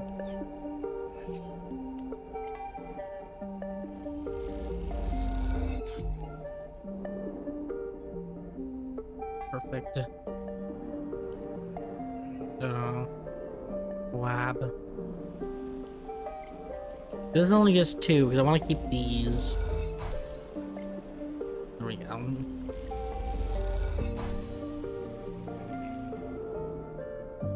Rico has more to say now. Rico meets you at the entrance to the lab, leaning on her crutch with a glint on her eye. Walk with me, sleeper. I'd like to tell you a story. She makes her way down to the corridor that leads you back up towards the main commune building. When people first crossed what we call Founder's Gap into the Greenway, they did so against the wishes of Andre Erlin. At the time, Erlin was trying to stabilize the Union and establish control over the Eye in the wake of Solheim's collapse. It was chaos, competing factions, failing systems, so many dead and injured from the riots. That was his priority. Let's just listen. We both crossed through a glass-roofed tunnel, the greenway outside crowded with vines and branches, dappling the light. Erlin had written the greenway off, cut off from the rest of the station, and linked to a broken spoke. He claimed it was only a matter of time before everything here would die. He refused to let anyone abandon their duty to the Union and cross. They were traitors to the cause, or as good as. Rico continues, making her slow but steady way into the inner gardens of the commune. There weren't many of us, but we believed what was here was worth saving. We had to keep our plan secret until we crossed, and some of us left people behind. She pauses to catch her breath, her voice crackling. It is difficult to know if from effort or emotion. What we found was a disaster, nothing like what you see here. Half of the greenway was leaking oxygen into space, the plants flash frozen. The other half was a swamp of mulch, as decaying matter clogged every system. We worked hard, we lost good people, we cleaned up and closed up. It was never enough, or it was never going to be enough. After many, many cycles, we all knew this place was doomed, but we kept on working, talking less and less because we couldn't face it. We all developed a death wish. If the greenways were going to die, so would we. But it didn't die. It did not, Rico smiles. We crossed some invisible boundary, tipped some biological scale, and the greenway started to recover. Plants flowered, crops sprouted. For the first time, we reaped the fruits of our labor. Rico smiles, looking up at you. We thought it was us, that we managed to do just enough to end the cycle of decay. I thought we had saved the greenway, until today. You pass into the growth bed of the commune, rich with the hustle and bustle of Haifa members planting and harvesting. For a while, Rico is quiet, and you both simply observe the hypnotic movements of the work crew, the eager chatting washing over you like a wave. Rico smiles to herself. I should have known, of course, that our arrogance was unfounded, but we needed to believe back then. We needed a myth to bring more people across the gap. You both move into a smaller corridor, Rico following some direction unknown to you. What you have shown me is that, back then, the Greenway saved us, not the other way around. Tell me, have you ever consumed one of the masuke or gyro caps you've been growing? Yes. I imagine they were delicious, nutritious, almost uniquely so. So, she muses, after all, they were designed for you. Rico has a mischievous look. At first I thought it was the location they were grown in that made the mushrooms from the aviary, from the lab, or from the grove different to each other. But what I had come to understand is that the person growing them. The masuke and gyro caps you brought me are totally unique, containing compounds never usually found in similar specimen in my possession. Many of these compounds aren't even digestible for humans, but for a sleeper like you. Rico smiles as she led you into the internal garden of the commune, where the Haifa members have planted specimens from all over the Greenway. Back when the tide turned, when the Greenway started to recover, we all felt something, a response. It was as if the place was not just alive, as a forest is alive, but alive in other ways, communicative, responsive. We shrugged it off at the time, but now I understand why. Rico stops and turns to you. This place is responding to us, adapting itself to us. It is growing fruiting bodies for you. For me, it is adapting, changing. It is, in short, displaying all the signs of sentience. Is the Greenway is sentient? Perhaps not the Greenway, but the ecosystem itself. There's something within it. Rico sits on a bench within the peaceful gardens and gestures for you to join her. When you have been growing the gyros and the masutakes in the aviary, those species so familiar to the Greenway, have you discovered any others? Yes. Rico can barely contain her excitement. I should like to see those. Please bring me some next time you are here. You look around the garden, amazed at the sense of peace within it. Rico interrupts the silence. There is a species of mushroom that I haven't seen in years.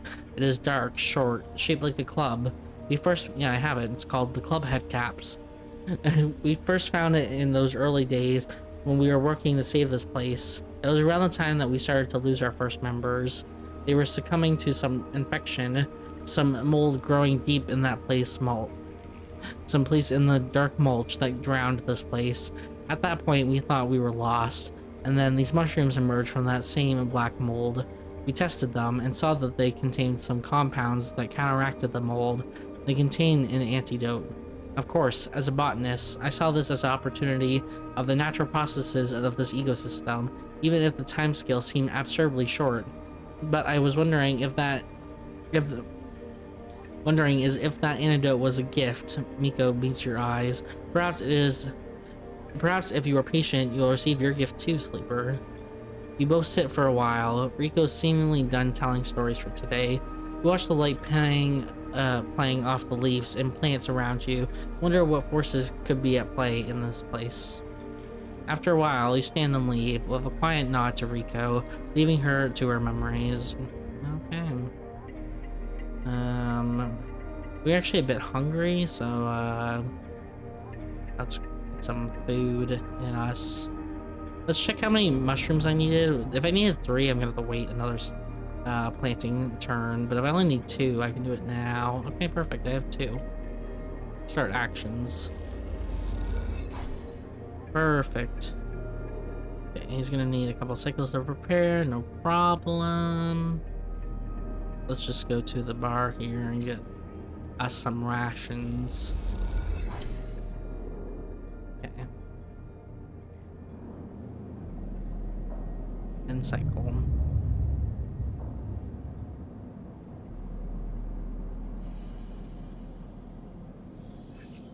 Okay, we're starting to fade again, so I'm gonna need more money.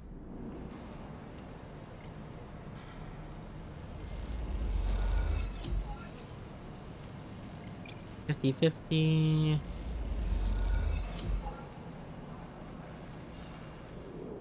Okay.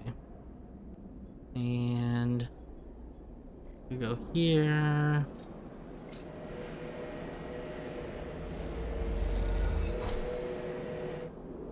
Right, I have no upgrades, okay.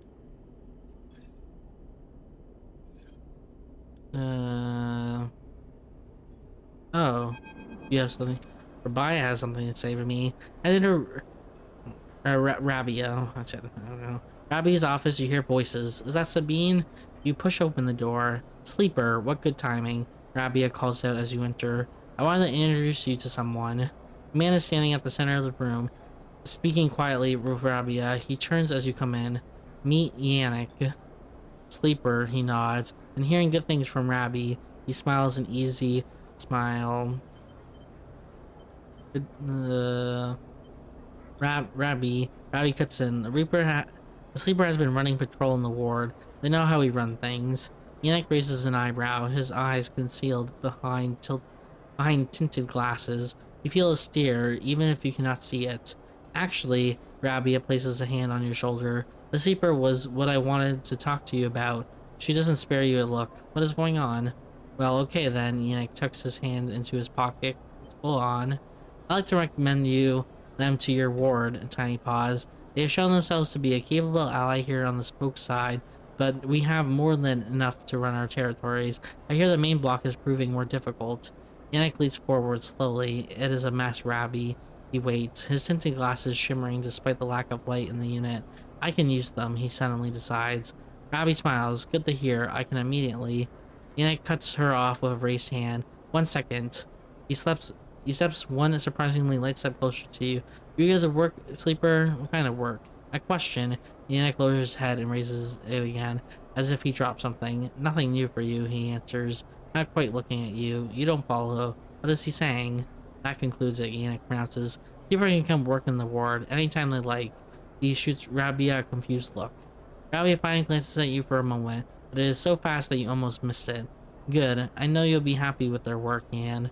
Yannick reaches out and squeezes her shoulder. Sure, Rabbi, he says. Now please, he says, turning to face you. Let us old friends get back to it. He guides Rabbi away, leaving you standing alone. Look to Rabia, but she is deep in conversation, and so, stunned and confused, you leave. What the heck? Expose Yannick. Gain Yannick's trust. Sabine's right, Yannick has been working with S and Art behind Madigan's back. Time to find the truth. Okay. Oh boy.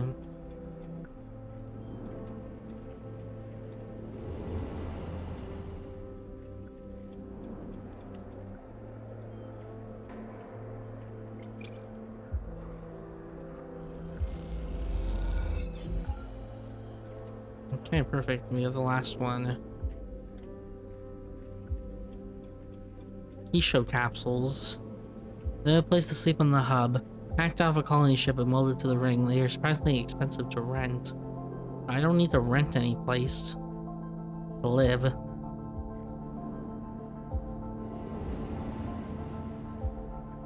Okay, let's go sell some of this.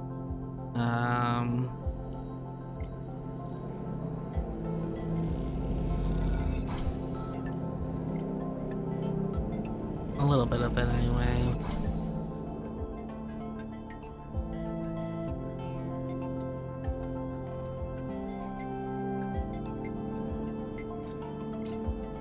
There we go.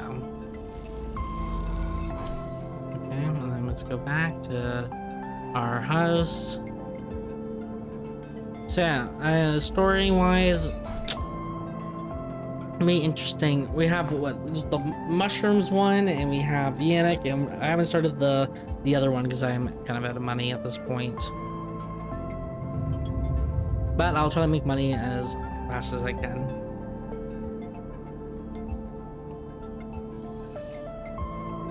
We got a bunch of good rolls this time.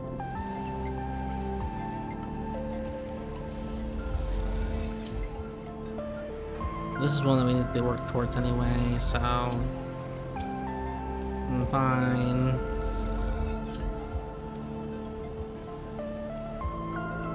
I don't know if I need to. I think I may need to harvest some more mushrooms, so let's get over here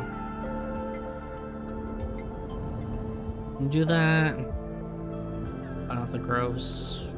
Actually, yes, the grove. Need some spores, if you don't mind me.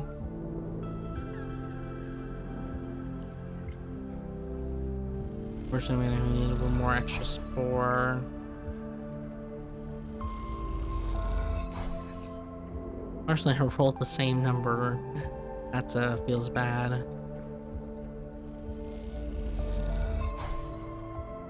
Okay. There we go, and there we go.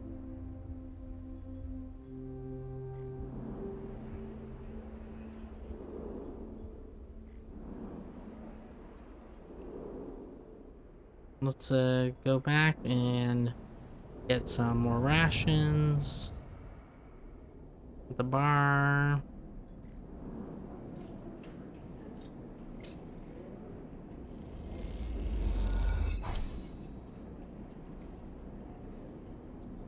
Okay. And then let's end cycle.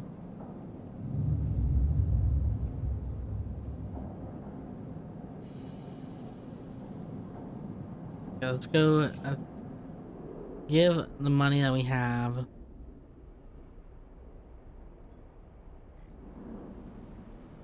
across this way. Where? Sorry, actually it's not this way, it's up. Forgot. In the center.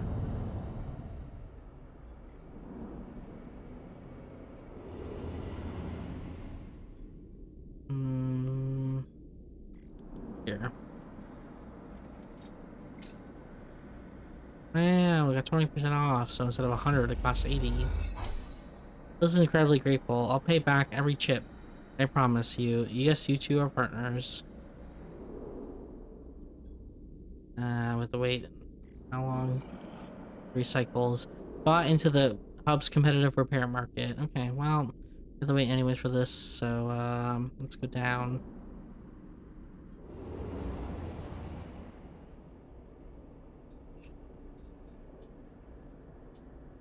We have to wait for the mushrooms.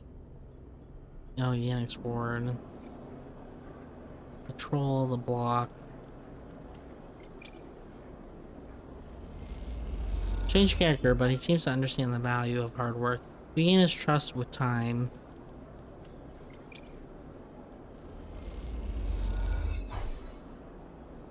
Version costs energy. Ooh, I'm starving. Oop, Empis. Empis is preparing the Masutake caps. He cleans them carefully with a damp cloth before shaving the stalks if he was sharpening a pencil. His knife slides through them, revealing the bright white of the flesh within. These are good, Sleeper, very good, he says without looking up. I bartered with with Mingi for some kelp too, so we can brew the dashi. You know Mingi? Envy looks up from cutting with a smile. Everyone knows Mingi. Emphas slides the sliced masutake mushrooms to one side and takes out a clothespin. He opens the lid and you see a green wafer of kelp sitting in a bath of water. Been soaking it since last cycle, Emphas explains. Should be good to warm now. He places the pan over the burner and turns it on low. We have some time now, he wipes his hands clean and throws the cloth over his shoulder. However, there's one difference this cycle, he smiles. You have been the ones providing ingredients, so it is my turn to revive the story. Okay. Good. This story is important to me. He gestures for you to both sit on the folding stools behind the stall. You see these? Emphas runs a hand over his forearm, tracing the circular scars that mark them like a perfect bite mark. Conway calls it an anchored interface rig, a mechanical control device for piloting a heavy-duty extraction suit in low-G industrial operations. We called it a bone suit. He pointed to a pattern of larger circles on his shoulder. They drill in and anchor it here, then all the way down the arm. He taps each scar on the way there. It maps mechanical movements to the suit exactly, as one-to-one mechanical applications. You swing your arm at 2-ton arm swings too. Oh jeez. You should have seen the recruitment bids. Strong people in even stronger suits, carrying through stone and scrap. Superheroes. Half my graduating year signed up, from company school to company shuttle. Conway from birth to death. He stares off into the distance for a moment, fighting with the memories. But the bone suits weren't good. The rate of failure was high, and failure meant arms torn off, anchors torn off, bones broken, bad stuff. So after a while, Conway discontinued them. No longer competitive, they said. He checked the broth, turning down the heat and adding the mushrooms. So there we were, hundreds of us with surgical allocations for suits that didn't work. They sent us home, back to that company colony that spat us out, to be cleaners, drivers, cooks. They gave us drugs for the pain and told us to make something of ourselves. When I deserted, bribing some passing spacers to take me into orbit, they were only me and a couple of others left. The rest just faded away. Arthritis, osteoporosis, they folded in on themselves like paper lanterns. That was my generation. The anchor points still ink, it's still burn. It touches the scar. But what burns worse is the betrayal. I've been on the eye a long time now, but that will never fade. Not that, or not the faces of my friends. Emphas reaches over the sprinkled a handful of leaves into the broth. It is ready. I'm sorry. Don't be. It was Conway's crime, and you know better than most what we went through. It is enough that you are here to listen. Emphas pours the broth into a double-walled metal bowl and hands it to you. The heat radiates through your hands, and the smell drifts up, rich and sharp, like a pine forest after the rain. You drink the broth slowly, chewing the masutake and thinking. Emphas busies himself with cleaning the pans in the bowl, sealing the kelp back for another day. Then he quietly comes to sit with you while you finish your meal. Neither of you speak, preferring instead to let the story linger in the air a little longer. It is not that there is nothing to say, it is that sometimes, in the moments after something, speaking breaks the spell. So you both idle, eager to be in each other's company. Emphas takes longer over his taking longer over his cleaning, his packing, and you savoring the final dredge of broth. When you finally finish and hand him the bowl, you feel the spell break, and the story leaves you both. And as you leave, you know that both of you are somehow a little more empty and a little more full than before. I'm gonna upgrade point. Nice. Created food and stories for the local. Okay, so we finished his quest. Very nice, very nice. This one, I don't know what to do with it. Because, I'm assuming it'd be marked here if it was somewhere I can grow. Oh, here, the lab. Here. I need 3 of these. Okay, so this will grow it eventually, I guess. We need to unlock the lab more.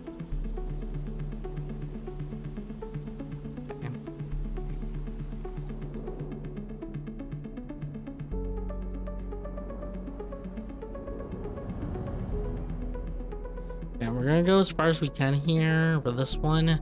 Because we need more money, but I don't want to complete it because I'm worried if I do, it will just end the game.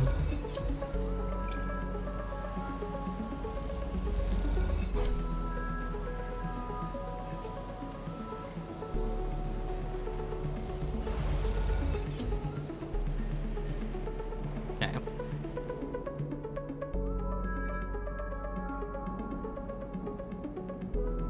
And cycle.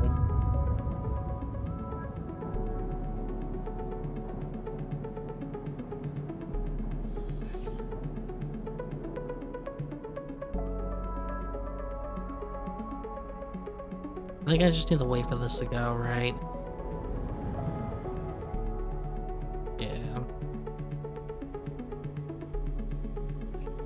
I guess we could work on this quest.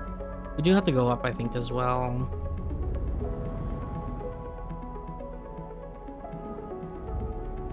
Ascend. Oh, we still have to wait for this anyways, okay. Let's go down. I don't know, I don't know if I'll finish Bliss's quest actually. I might end up seeing if we can get to the end. Let's just do this though. Because right now we're just waiting on the mushrooms to grow. I want to do the mushrooms for sure. I want to plant the seed. Let's see, let's get more trust. Okay, it's fine. We can lose a little bit of condition. You almost laugh when you see it. The same small recorder stuck to a different wall this time. Ran across the fluorescent tape is that familiar word, sleeper. You grab it quickly. Rabia says sorry. Sabine's voice sparks up once again. She says she didn't have time to brief you before setting you up with the old man. I'm sure you've got the play by now. Earn his trust, work the block, then we need you to get into his office. A pause. It's risky, but obviously you are the only one of us he doesn't know already. Either way, we need to locate the link to SNR. You hear a shout in the background of the recording. Rabia says, be careful. Sabine continues. It is just there's some relay, processing the implant data and sending it to SNR, but we can't lock down its position. Either he's moving it, or it's moving itself, or it's rerouting through other relays. We can't understand it. Maybe you can find some details on it in his office. Once he trusts you, you should be able to get close enough to get in his office. You only get one shot. The recording creaks and whines. That's the final piece of the puzzle to end this. A pause. Good luck, sleeper. I'm sorry too. Be safe. The recording clicks off and leaves you in silence. Okay.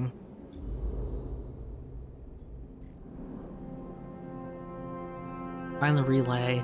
Yannick has asked you to collect this mess. Ooh, okay, so let's try. 100%. Let's find it. Relay located. You look at the countermeasure on the drawer. Looks like some kind of shock trap. If you grab the drawer, you likely have thousands of volts running through your system right now. You wince. Once you find the anchor point, it comes away easily enough. You prise it open from the drawer quickly and quietly, and listen for footsteps in the corridor outside. Nothing. All clear for now. You slide the drawer open, looking for other countermeasures that might be inside, expecting to see a chunk of technology, the relay. But as you slip open, all you see is a handful of wires in an empty implant cradle. Is this some kind of mistake? You freeze for a moment, unsure of what to do next. Why keep an implant cradle so carefully guarded? You remember Yannick having an implant, having a small plate on the side of his head, just above his ear. You assumed it was for hearing or vision. Those shimmering glasses on his come back to your... Oh yeah, those shimmering glasses of his come back to you in your memory. His strange movements, his speech. You look again at the cradle, and there it is, printed on the frame. Proprietary technology, property of SNR. Rabia says the relay moved, that they couldn't get a fix on it. What if Yannick was the relay? The thought hits you like a shock. Yannick, with a remote relay implanted in his head, networked to every single implanted enforcer in the low end. A shudder runs through you. Is he even in control? Or has SNR wormed its way into the man? Could he even be considered separate from the corporation itself? You think of your own legal status as proprietary technology. A puppet with cut strings. Time to cut Yannick's strings then. You reach around inside the cradle and find it, a remote connection. A tiny bead of a transmitter, likely controlling the link to SNR. There it is. You pause for a moment. Then you squeeze it, snap it from the frame, and it crumples, sparks, and dies. It takes a moment before the shouts come, before the scream, and you are already on your way out, down the corridor, down through the unit that serves as the lobby to Yannick's office, and then out onto the walkway where Yannick lies still. Forces gather around him, amused. His approach. You push through the crowd, and there he is, still crumpled. You arrange him a little, lie him down properly, feeling how thin his body is under his suit. You wonder how long he has been like this, a puppet for S and Arp. With the connection cut, nothing remains but his body, which means that Yannick, the man, was gone a long time before now. You place a hand on his chest. You are sorry for him, but it is done now, and you do not kill this man. You've seen enough. The connection is cut, and whatever Yannick was or had become is gone. Your anchor is a hard core in your chest, and all of it is focused on S and Arp. By the way, S in German means food. I never said that anything through. Here we go. Stop the signal. Aftermath. The low end is wild with stories about Yannick's death. You're still waiting for Rabia to get in touch, but you trust that she will. Okay, so we gotta wait for that. So we gotta just grow more mushrooms. That one's almost done. I'm worried about ending this one that it's actually gonna be the end of the game. Or maybe we, oh, you know what? Maybe we do just do it. We still. Maybe it's a. I don't know. Maybe I'll just wait still. We'll just get money elsewhere.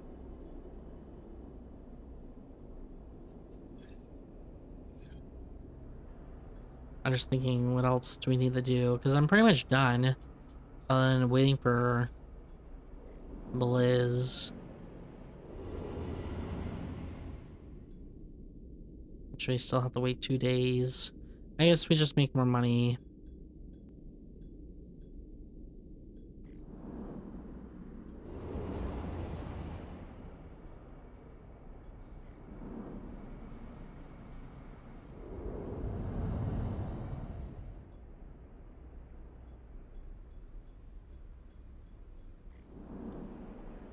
Work assignment. There we go.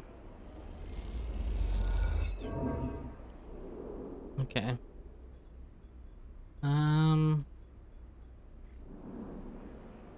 It's insightful.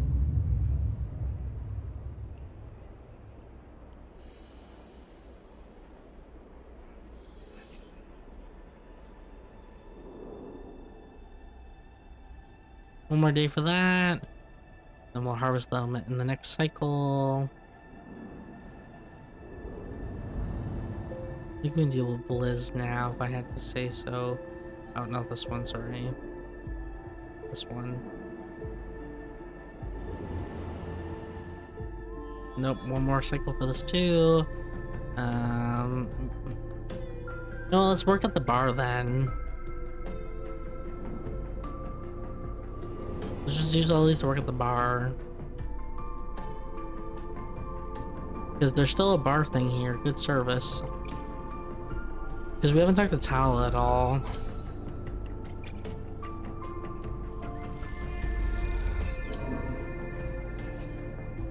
Even worse.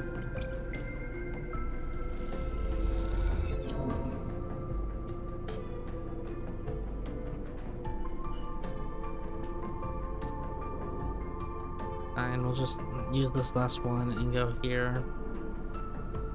Fortunately, we got bad rolls.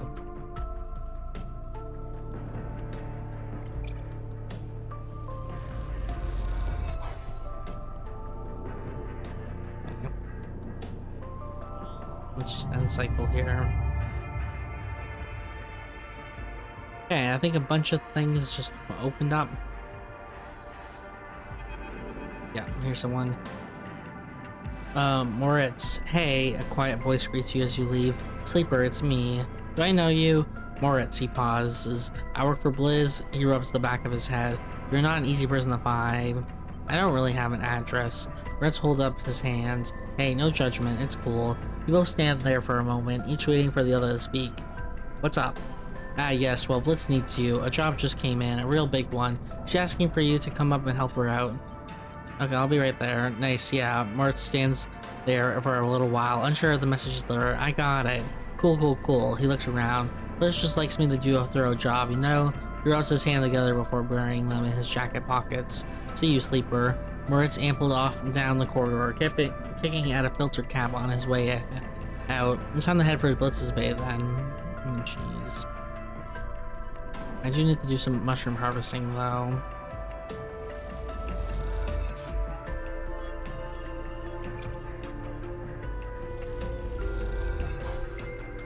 Okay, perfect. Let's just get this and hand this one in. Perfect. Let's talk to Rico now. Rico is at her bench, running small vials of some liquid through an old chemical analysis machine. The whirling of the spinning drum fills the lab with white noise, and you aren't sure if she notices you approach. Sleeper, it is good to see you. She looks up smiling. This little project of ours has been keeping me awake the past few cycles. But right now, I think I have something. What is it? The drum finishes spinning, and Rico lifts a vial from it, holding it up to the light. This is the thing I extracted from those club heads you've been bringing me. And according to my analysis, it is a substance totally unique on the Greenway. You look at the small amount of liquid in the vial. Any idea what it might be? Rico asks without looking at the vial. Stabilizer? Rico nods. You're not the first sleeper to come through here. Perhaps I should have mentioned that earlier. Rico's tone suddenly drops, changing the atmosphere in the lab immediately. I just thought, she pauses, thinking very carefully on how to continue. I just wanted you to trust us. What do you mean? She sighs. They came through a fair few cycles ago. We found them wandering in the broken section near the gap. The memories who brought them in had never seen one of you before. They were terrified of this strange person wandering in from open vacuum. They were quieter than you and damaged. We did our best to patch them up and welcome them to the commune. I only really spoke to them once, while I was working on their wounds along with a couple of system engineers. She looks nervously at you. I never seen a body like that before. I took some readings, some samples. Samples? You have to understand, I was curious. I didn't know I was looking at. I just took a little of the damaged material, less than a thumbnail. She shifted her weight to her crutch. The next cycle, they were gone. They took a little food and hiked up towards the wild margins, where the greenway meets the waste. Someone saw them in the distance, but that was it. They disappeared into the overgrowth. She sits down heavily, the vial in her hand. When I saw you, I wanted things to be different. I wanted to keep you here, rather than let you disappear into wherever they ended up. She smiles to herself. Yes, I wanted to understand this place better, but I also wanted to help you. It seems that somehow, both my wishes have come true at once. He holds out a hand with the vial. This is for you. You take the stabilizer, the glass cold and smooth, and thinks. How? Those club hand caps made it for you, or at least who or whatever made those club heads. She starts to clear her bench. It was right there, contained in their tissue. I only had to extract it. I imagine you understand how incredible that is. I learned enough from that sleeper to know that your body, your frame is it, runs on some exotic technology. Exotic technology that has a time limit built in. Somehow, the Greenway knows that too. It understands your physiology much better than I ever could. It knows how to treat you. Just like that miraculous antidote that sprung from the mold, so too has this sprung from your presence here. The Greenway is speaking to you. It is welcoming you. He looks up. I know it sounds crazy, but I know it to be true. Here's the evidence. And what I also told you is it no longer speaking to me. Even after decades here, I have never seen this kind of response. Not since the antidote so many cycles ago, she smiles. So I'm going to make you a deal. If you bring me as many club heads as you like, I'll extract the stabilizer and give it to you freely. But you have to tell me what the Greenway says. You have to speak with it, to dig into it, to find what being is at the center of it. I've traveled as far as I can. I need you to do the rest. Can you do that? Yes. Rico sighs with relief and deflates into her chair. Thank you. I'm sorry for the other sleeper. Truly I am. I'm sorry I couldn't have done more. But I'm so glad I've met you, she smiles. You're welcome here anytime. Rico falls asleep. She looks smaller now, more fragile, and you realize how old she must be to have seen the collapse firsthand. You idle a little in the lab, in case she asks for anything else, but she remains silent. And so, you drift back into the tunnel, thoughts of that other sleeper, and where they ended up, weighing on your mind. Upgrade. Become self-sufficient through botany. Okay, let's use this one. This one actually seems somewhat useful. So, Rico's grow bed. The only way to understand what Gardner gave you is to grow. Rico's incredibly excited by the prospects. Let's plant it. I'll take good care of a sleeper, Rico smiles. Don't you worry. Okay. It's gonna take a little bit to do. The lab. So it takes 2 club heads to make stabilizer. Oh, that's very good. Okay, so let's go up. I'm excited to see what that.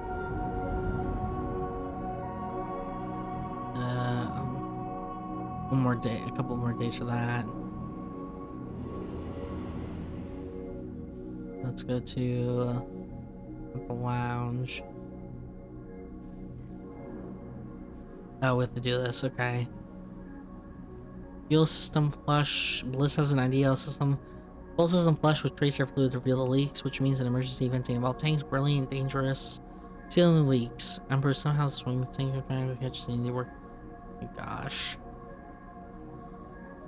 Tank and reclining, which one? I don't know, this one just seems fine. Jeez. Yeah, really didn't give me much time for this one. To do 8 of them.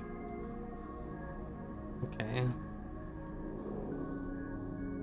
Sure, let's go to the lounge. We can buy something here, right? How much, what does this meal give me? How much energy? Free. It's cheaper for me to go elsewhere. I just wanted to try it out once. Anyways, let's descend. And let's sleep else. Let's go back to our place to sleep, shall we?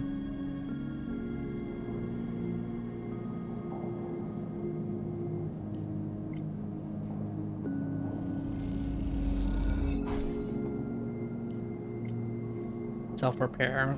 There we go.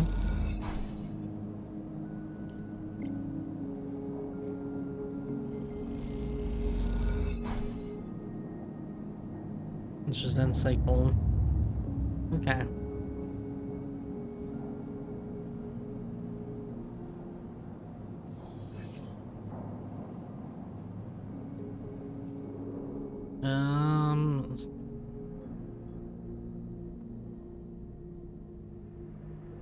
Let's go up.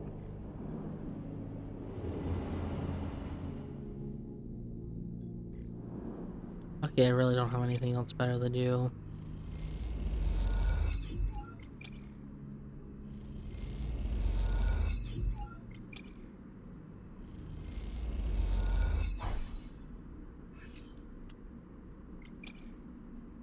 Okay.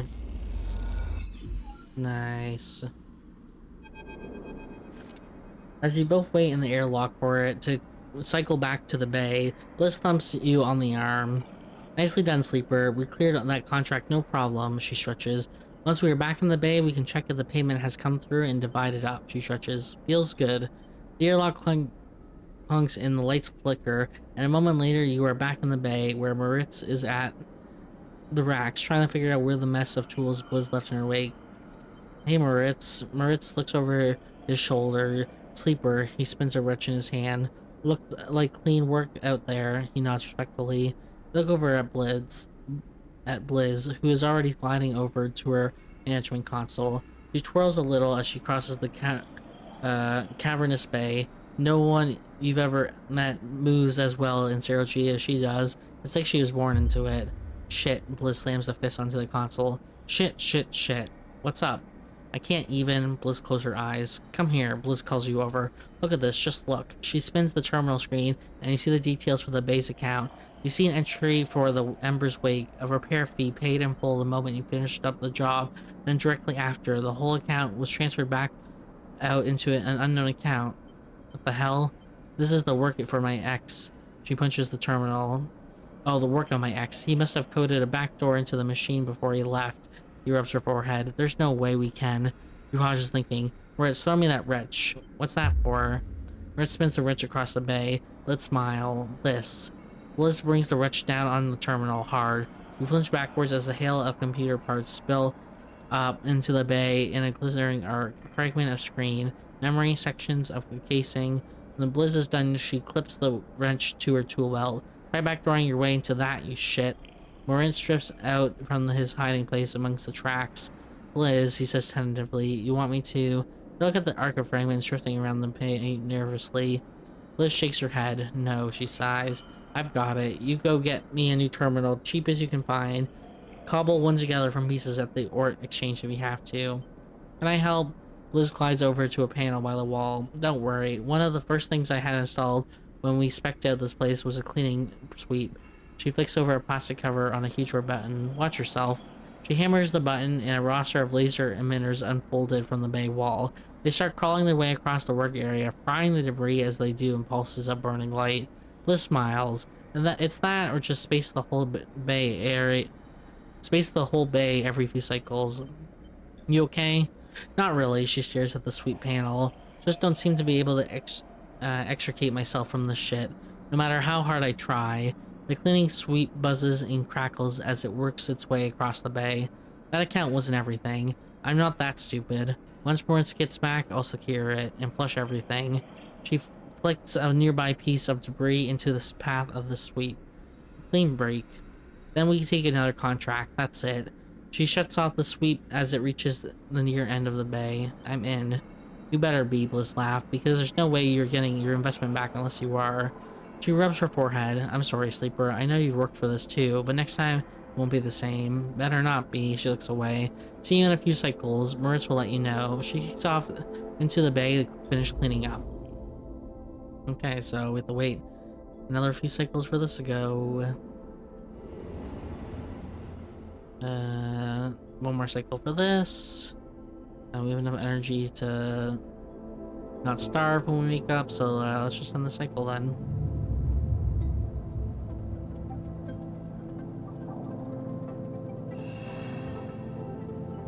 Yeah, we're starving. Okay. But that should be... Yes, Rabia. Even before you enter the office, you can hear the sound of Rabia working the heavy bag. She's hammering it, the chain creaking as it shakes with each hit. She's been like this since... Sabine doesn't finish the sentence. They are sitting on a stool looking at the terminal in the corner, searching through the SNARP data you pulled out all those cycles ago. She okay? Just angry. We all are. But you have to remember she knew Yannick for a long time. Sabine glances nervously at Rabia. What SNARP did? Rabia stops punching, and in silence you can hear her breathing hard. Sabine looks over at her, and you sense something between them. Realize you haven't seen them together since they tried to kill each other in this same unit. A lot has changed since then. They hooked him up like a puppet. Rabia hits the bag, break that thing in his head so that they could control him, punch the old Yannick out. Or push the old Yannick out. I don't know why he let them in. Rabia throws a few more punches. That's a lesson. Don't let them in. Another flurry. Anakin shouldn't deal with corporations, and we never will again. She spits. She comes away from the bag. At least Yannick's death has been treated as natural. There's a chance we come back from this, that Yannick can hold on. There are opportunists trying to take control. Sabine turns to you. Yes, but now the connection has been broken. I've been looking at removing the trackers from the implants in Yannick's enforcers. It's a significant job, but I think with time I can do the surgeries. Rabia walks away from the bag towards the far side of the unit. Those surgeries will never happen if Yannick collapses. She shouts back at Sabine. Clearly, this is a well-worn argument in this. What now for you? Sabine looks over at Rabia. I want to help fix this mess if I can. There's the implants, and I want to return to my surgery. The low end needs doctors. What I understand now is that Yannick can be something if we want it to be. Coming here from SNARB, from the core worlds, all I saw was a gang. And with Yannick keeping me on a tight leash, they shudder. Rabia believes, and I want that belief.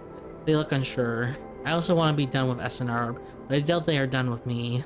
They glance away, rubbing their shoulders. Are you and Rabia? Rabia fixes it with a look. Yes, Sleeper. Isn't that obvious? They smile. I've been wanting to say something nervously.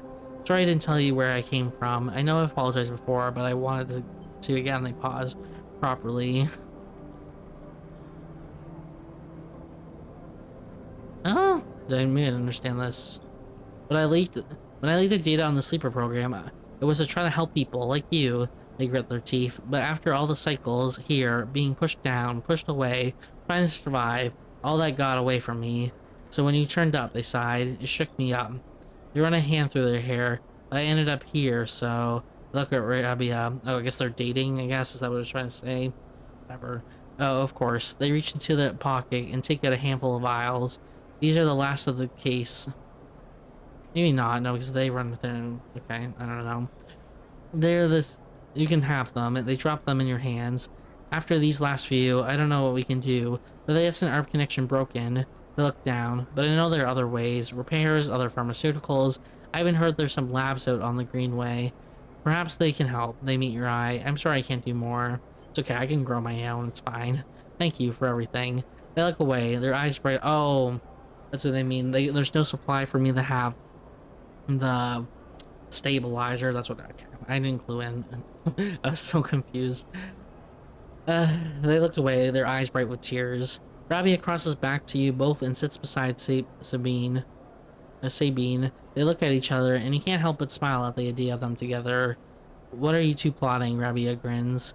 Sabine laughs, and the sound is a welcome one. You watch the two of them teasing each other and smile. Oh, maybe they are dating. Okay, whatever. It seems weird because they thought they hate each other. I don't know. Whatever. Later, when you leave, you take that handful of vials out of your pocket and look at them. You can still feel that core of anger deep down inside, and you don't know if it'll ever leave. But SNRP doesn't own you anymore. They can't, because this place, these people, own you. They are what make you get up every cycle. They are what keeps you breathing. You put the vials away and walk through the slow ends. Your senses turn to every sight, every smell, and every sound, soaking it all in, living. Hey, we did it. Good. Another upgrade point. Okay, let's get some food.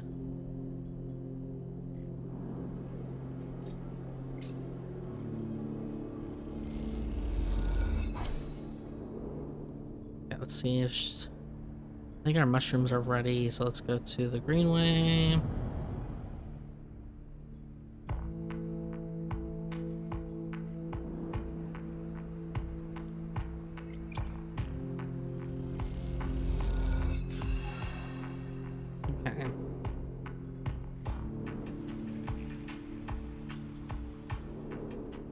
We have force stabilizer, yeah, okay, so we're kind of just chilling right now. I'm gonna be honest with you.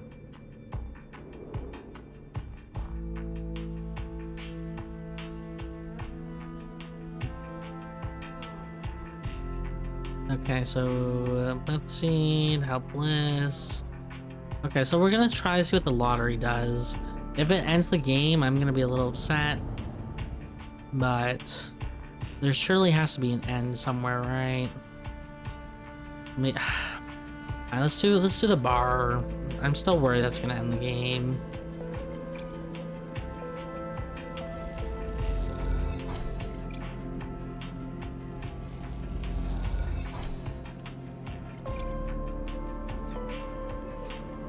Okay, at least rolled up.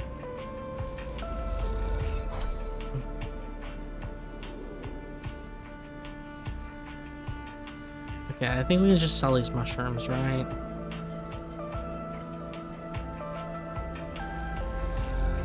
Thank you. Like, we're like good with like most resources at this point of the game. Now we just need time to pass.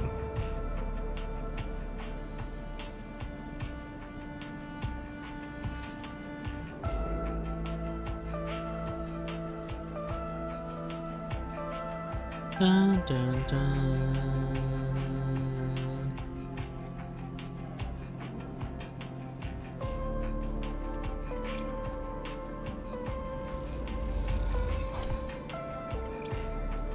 Okay, then we just need one. Oh, we did it.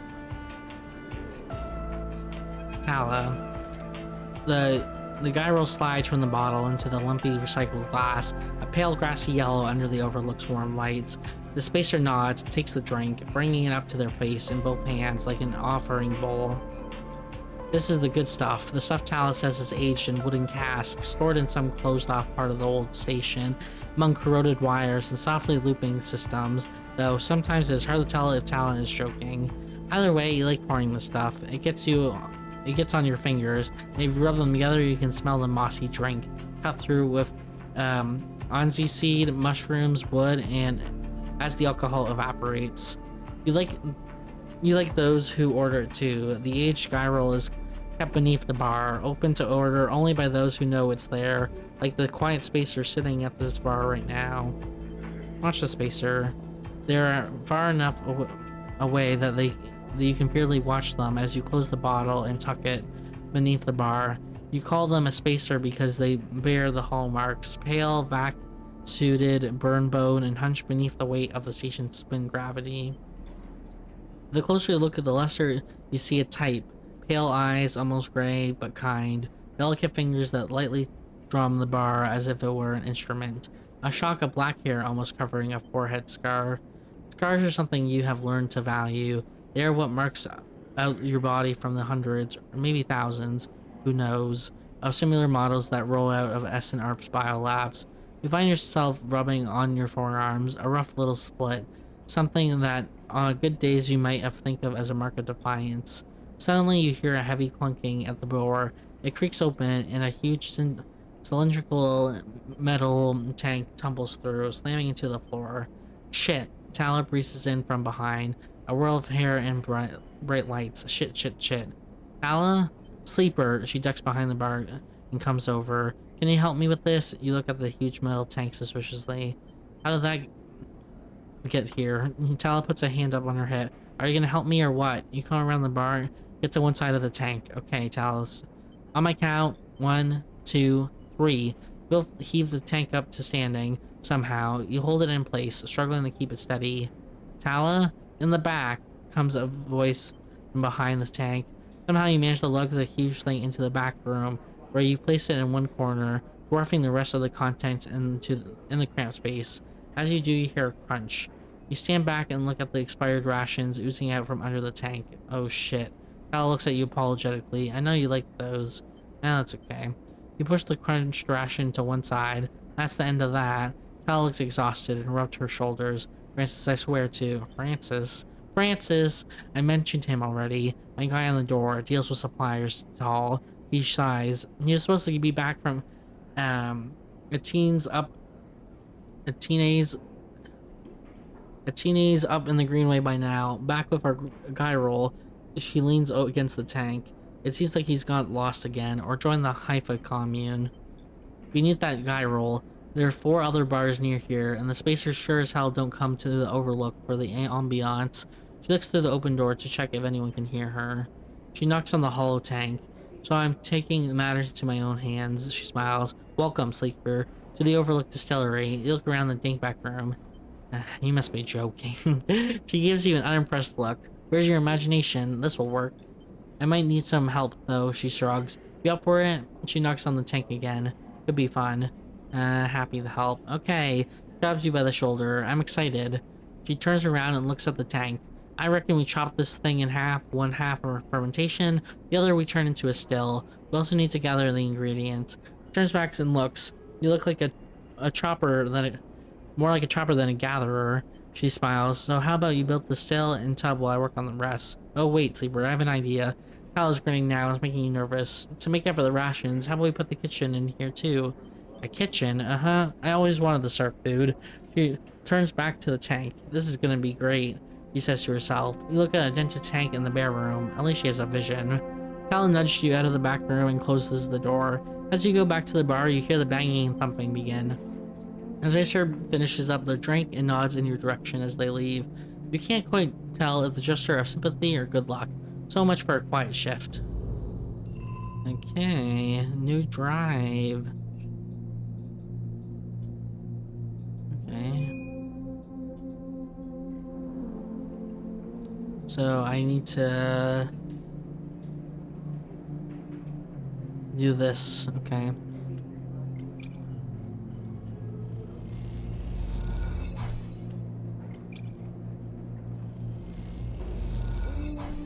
So this one's very long. Yeah, okay.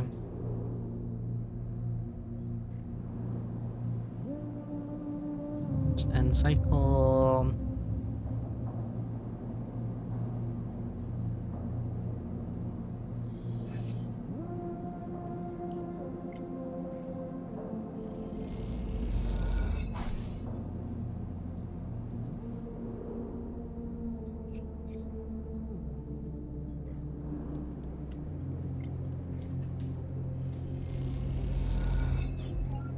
That gave me 2.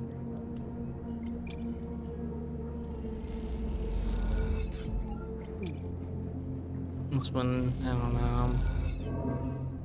Starving, thanks.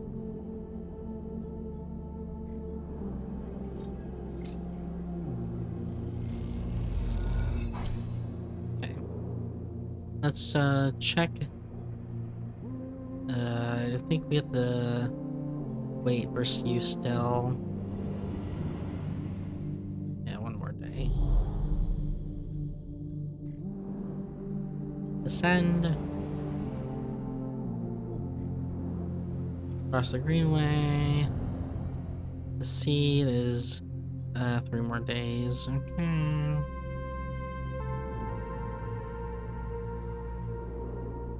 I just thought she was gonna ask me about growing mushrooms, but I'll just leave the commune for now.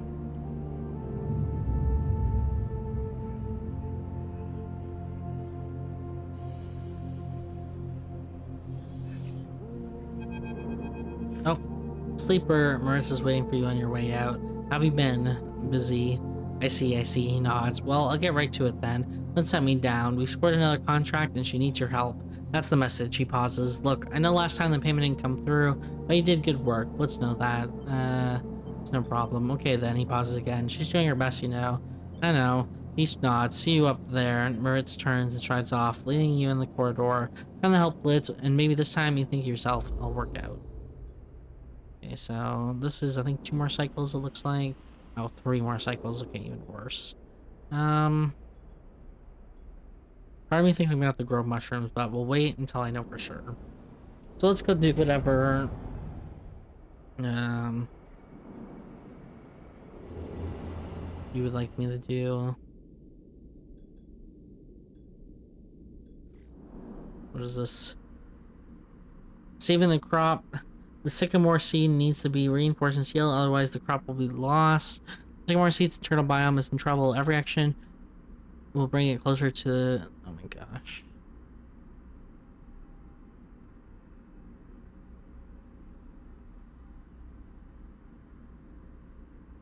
Oh, because this will give me a bunch of bonus.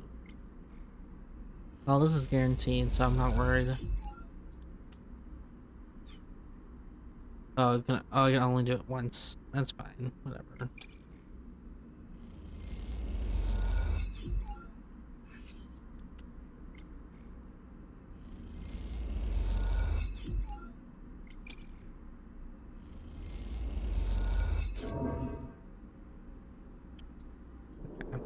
Random scrap.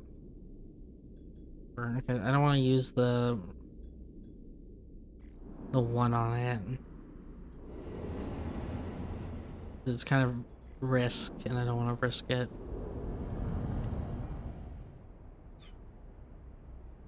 Wait, sorry.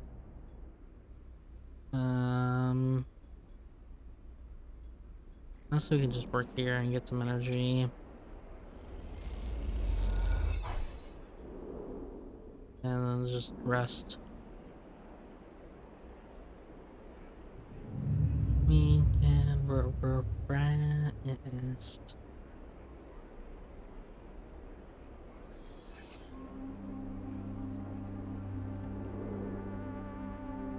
Let's go back out and fix it.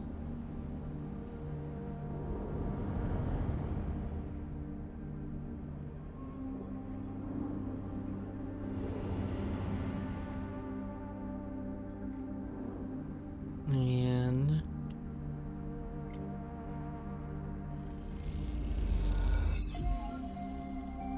there's no more sections to sacrifice. Okay, there we go. You and Blizz are floating in the bay airlock waiting for it to cycle. You pick up a few leaves from your clothes as you wait. They float around the chamber as if carried by a lazy wind. Clean work. Blizz bows a little. Well, thank you, Sleeper. You didn't do so bad yourself. She checks her tool belt. Seems like we're getting into a good rhythm. The now familiar sequence of clinks and rattles sound out, and then the door hisses open. The moment it does, you know something has once again gone wrong. What's all this? Blizz asks a confused looking Maurice. Beside him are a set of crates anchored into the bay floor. He has clearly just brought them in through the bay's right lock. Moritz looks nervously between the two of you before answering. It's payment. He runs a hand along the crater. The sycamore seed crew just brought them over. He stops, but seeing the look on Blitz's face adds, they were very thankful. I bet they were. He clenches her fist. What the hell is inside? Moritz leans over and struggles with the catches on each side of the top crate. As he does, Blitz turns to you. Don't say it, Blitz stares. Don't say it. Say what? You know, she looks back at you. This is my fault. Moritz finally catches the debris, and the lids open off, drifting up into the bay. As it does, a small brown lump floats with it. Moritz reaches out and catches it as it passes him. Is that a mushroom? A damn mushroom. They paid us in mushrooms, not just mushrooms. He holds out a clump of tightly packed leaves. Produce. Liz starts laughing. Goddamn Haifa commune. Should have known they didn't have a chit to rub between them. She knocks a small brown mushroom across the bay. Stop, Liz. Moritz grabs her hand. These are good. They're fresh. We can sell them. To who? Moritz, are we running a grocer's now? We need cryo, otherwise this whole bay will shut down. We can't pay for parts with leafy greens. She waggles Moritz. I can use them. Liz raises an eyebrow. What, 4 whole crates? Even you can't be that hungry. You can take a few, but the rest will sell. She smiles to herself. At least we'll sell them if he's so eager. Moritz closes up the crates and starts moving them. Isn't that bad, Blizz? It's a step in the right direction. He glances at you, looking back up. They'll sell well. Blizz sighs. Looks like I went into business with a couple of wannabe farmers. She laughs. Prove me wrong then. Show me this is a windfall. She kicks away towards the new, patched together terminal. Till then, I'll be working on how to keep this place open. What type of mushrooms? They're the shiitake mushrooms that actually sell decently well. If you have 4 crates full, because 3 of them sell for 80 credits, so what? I don't know, it depends on the size of a crate. If you think of like the average mushroom, I don't know, I feel like it'd sell like that'd be a decent amount of money. Moritz bows a thank you and goes off back to moving the crates. Better be on your way too. Or the gyral mushrooms, that could be also possible. Okay, let's go down, descend. Let's go help with the bar. It's 9 o'clock on a Saturday.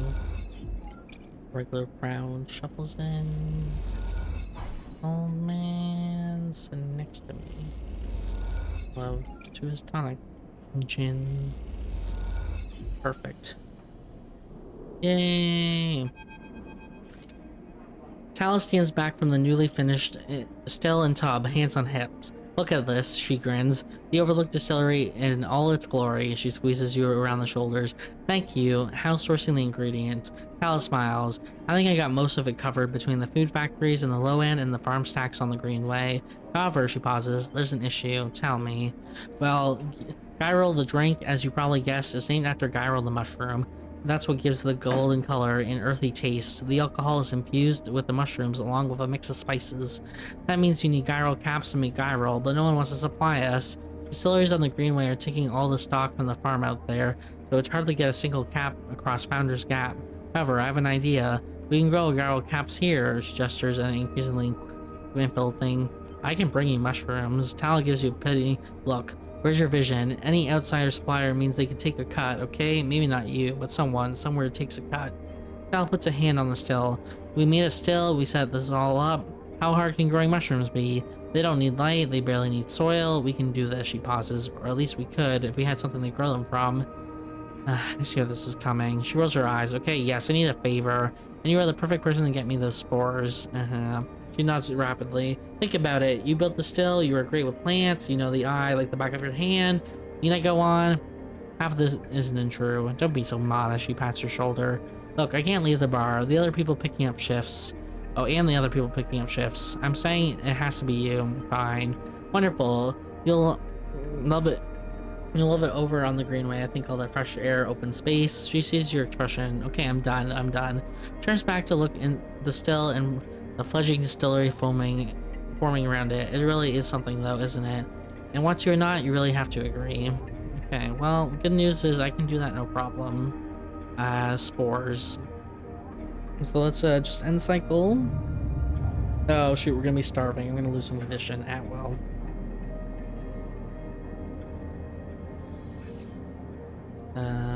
leave. Let's just buy some food on the way there. Not like I'm rich or anything.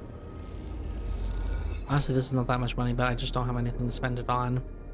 Okay, let's go here.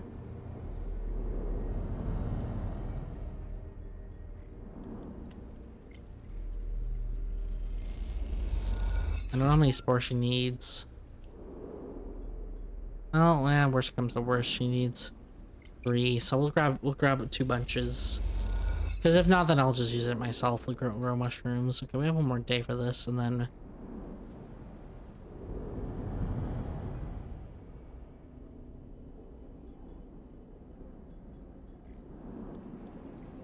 okay.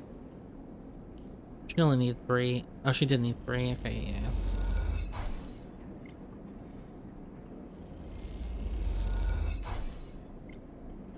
There you go.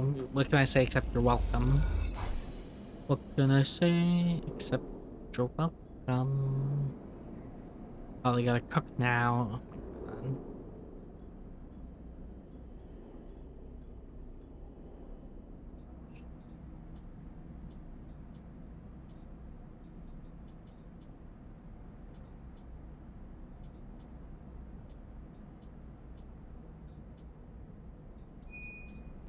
We have to wait for this anyway. Okay, so let's I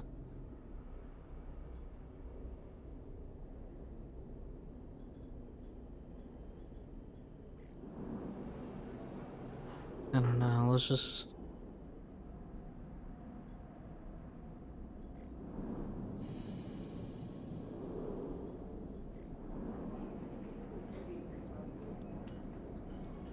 just roll them. I'll take some credits working.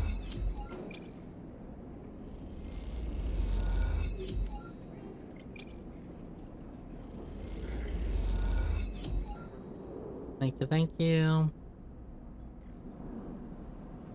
And sickle.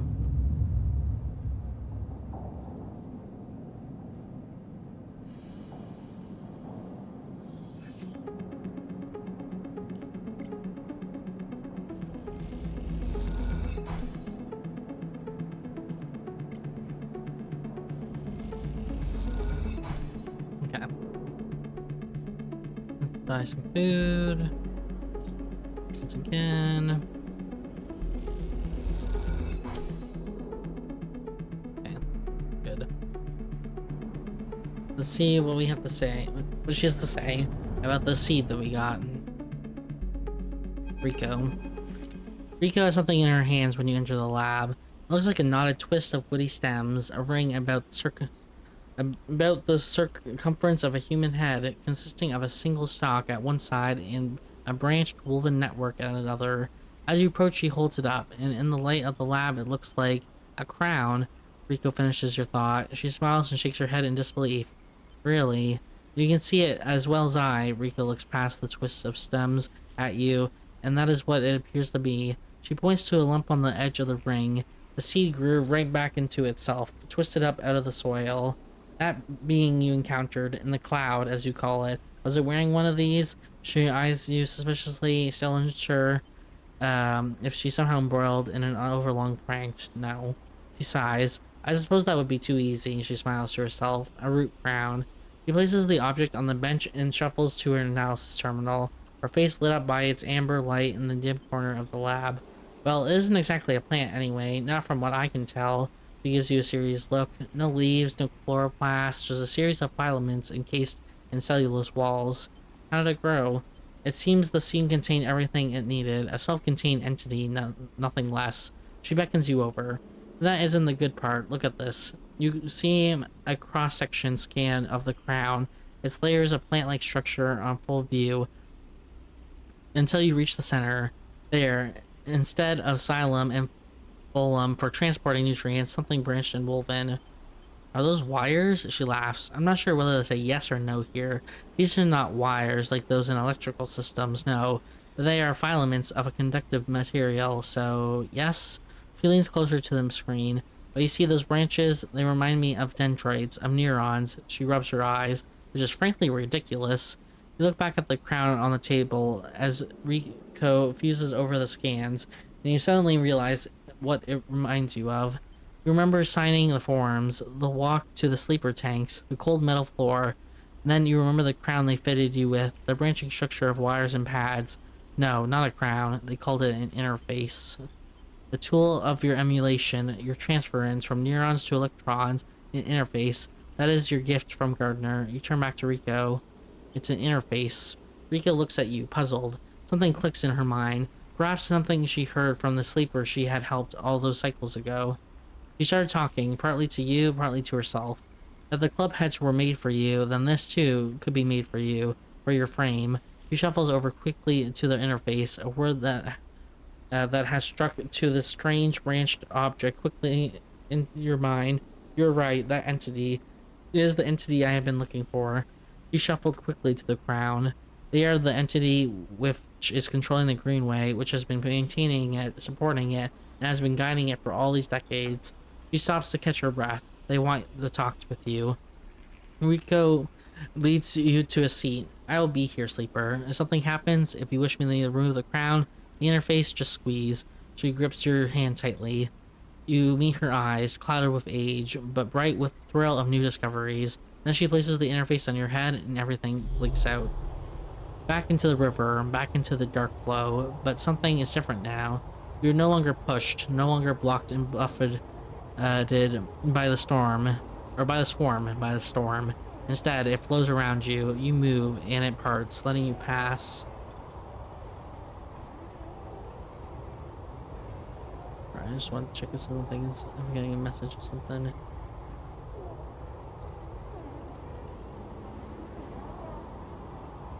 Okay. Something else resists, but it gives easily enough. You look back and see your body. You have left it behind. Somewhere, Rika's voice is talking to you, asking you questions. It's excited, eager, desperate to know what lies on the other side, what the entity has to say to you. You realize how long she has waited for this moment of meeting between the inhabitants of the Greenway and its protector, and yet she is still on the outside. You shake off the sadness. You will be her eyes. Then you will see the figure, Gardner, out in the storm, planting. It takes less than a moment to reach them. You have never felt so free. This is how Navigator must have felt, released from their prison. This, you think, is what it feels like to be in the place you were built to inhabit. Gardner does not turn at your approach. They go on planting, but their voice whispers in the waters like a sharply rising current. You grew the gift, their speech hisses around you. Good. I am glad. I wanted to meet you. And we are the same, both eager shoots seeking one each other. How does it feel to be free of your seed? They stoop the plant again. Good. That is good. They press the seed into the loamy depths. There was some disagreement, continues Gardner, as if you were picking up on a long-held conversation with the others. They felt you were a danger. They are always cautious, especially the fungi. They like the old loam, known knowns, wide and stable networks. I don't understand. Neither did they, but time is on our side, and time is an excellent method of persuasion. He gestures out into the storm, and though you cannot see them, you feel presence is all around, sensing this audience with great interest. After all, they understood that it was I who made them their crowns, and without them, they would not have joined the chorus. So they see that it is only fair that you get the chance to join too. Join? Yes, become part of this. Gardner stoops again. We are millions, and we grow. I hope you understand. I am unused to speaking to your kind. It has been many cycles since my last conversation. I think it was with Chief Executive Trellick himself. You look around, and you see it. Every growing thing, every non-human being in the Greenway is here. They are networked, connected, branched, and linked by a strange being, this artifact of the old station. The impossible dream of a senile farm administration AI, a living network. You could dissolve here, you realize, free of that decaying body. Wouldn't need to be a person, why would you, among all these other minds? You turn away from the gardener for a moment and look back at your body. Tiny hairline thread connects it to you. You hear Riko's voice again, still asking, still checking in. Are you okay, sleeper? What are they saying, sleeper? Are you still there, sleeper? Something in you sighs a long sigh. A sigh that speaks of an exhaustion beyond tiredness. An exhaustion rooted deep inside you. It stems from the effort of answering questions, of answering problems, getting up and breathing each cycle. But something else resists us: the sigh, a yearning, a sense of distance, a desire to squeeze that hand that holds you for its warmth, its blood, its complexity, to make you gesture that says, I'm still here, I'm still alive, I'm still with you. The two ideas spin within you, making you nauseous. If you break that thread, you will be free, free to dissolve here, to grow strange and beautiful among a million others.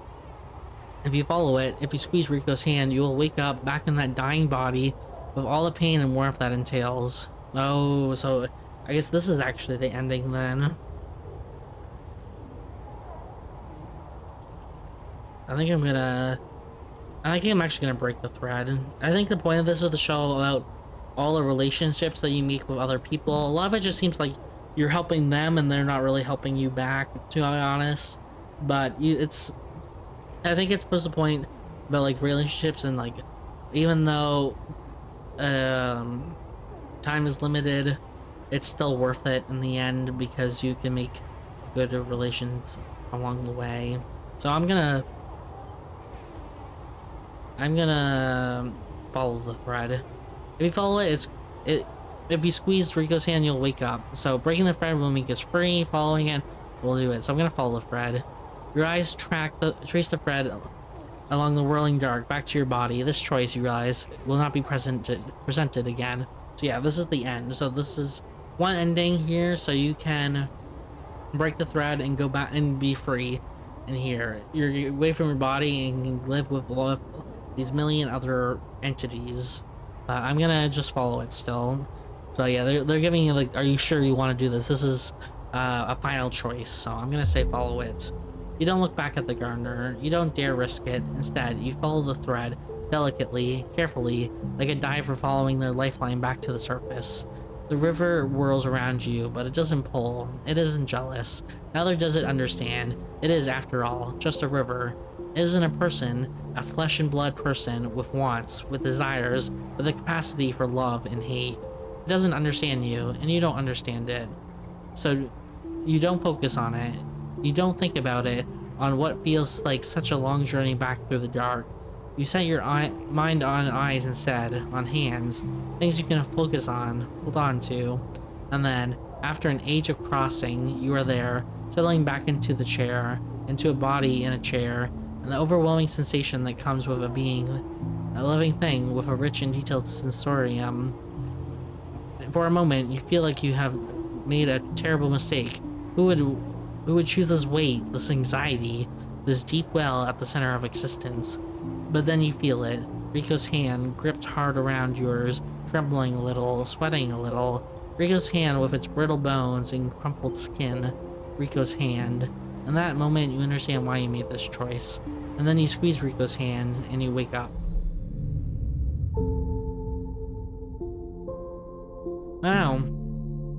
Turned away and followed the thread back home. Yeah, I didn't expect that's where the game was gonna end, to be honest. But honestly, I think the ending was good. Ironically, or maybe not ironically, but I actually did enjoy the ending.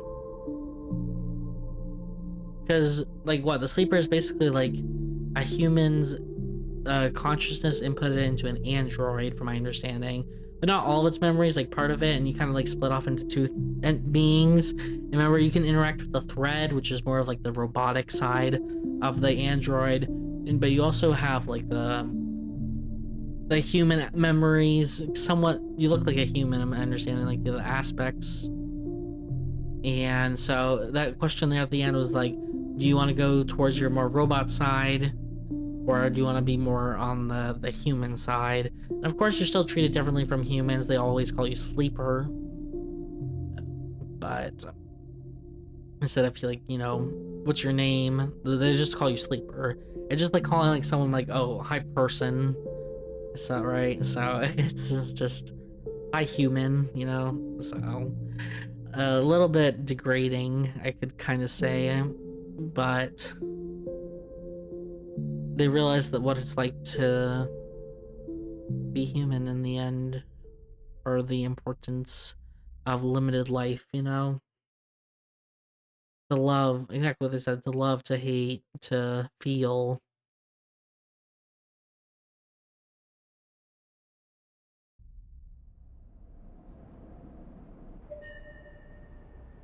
Okay.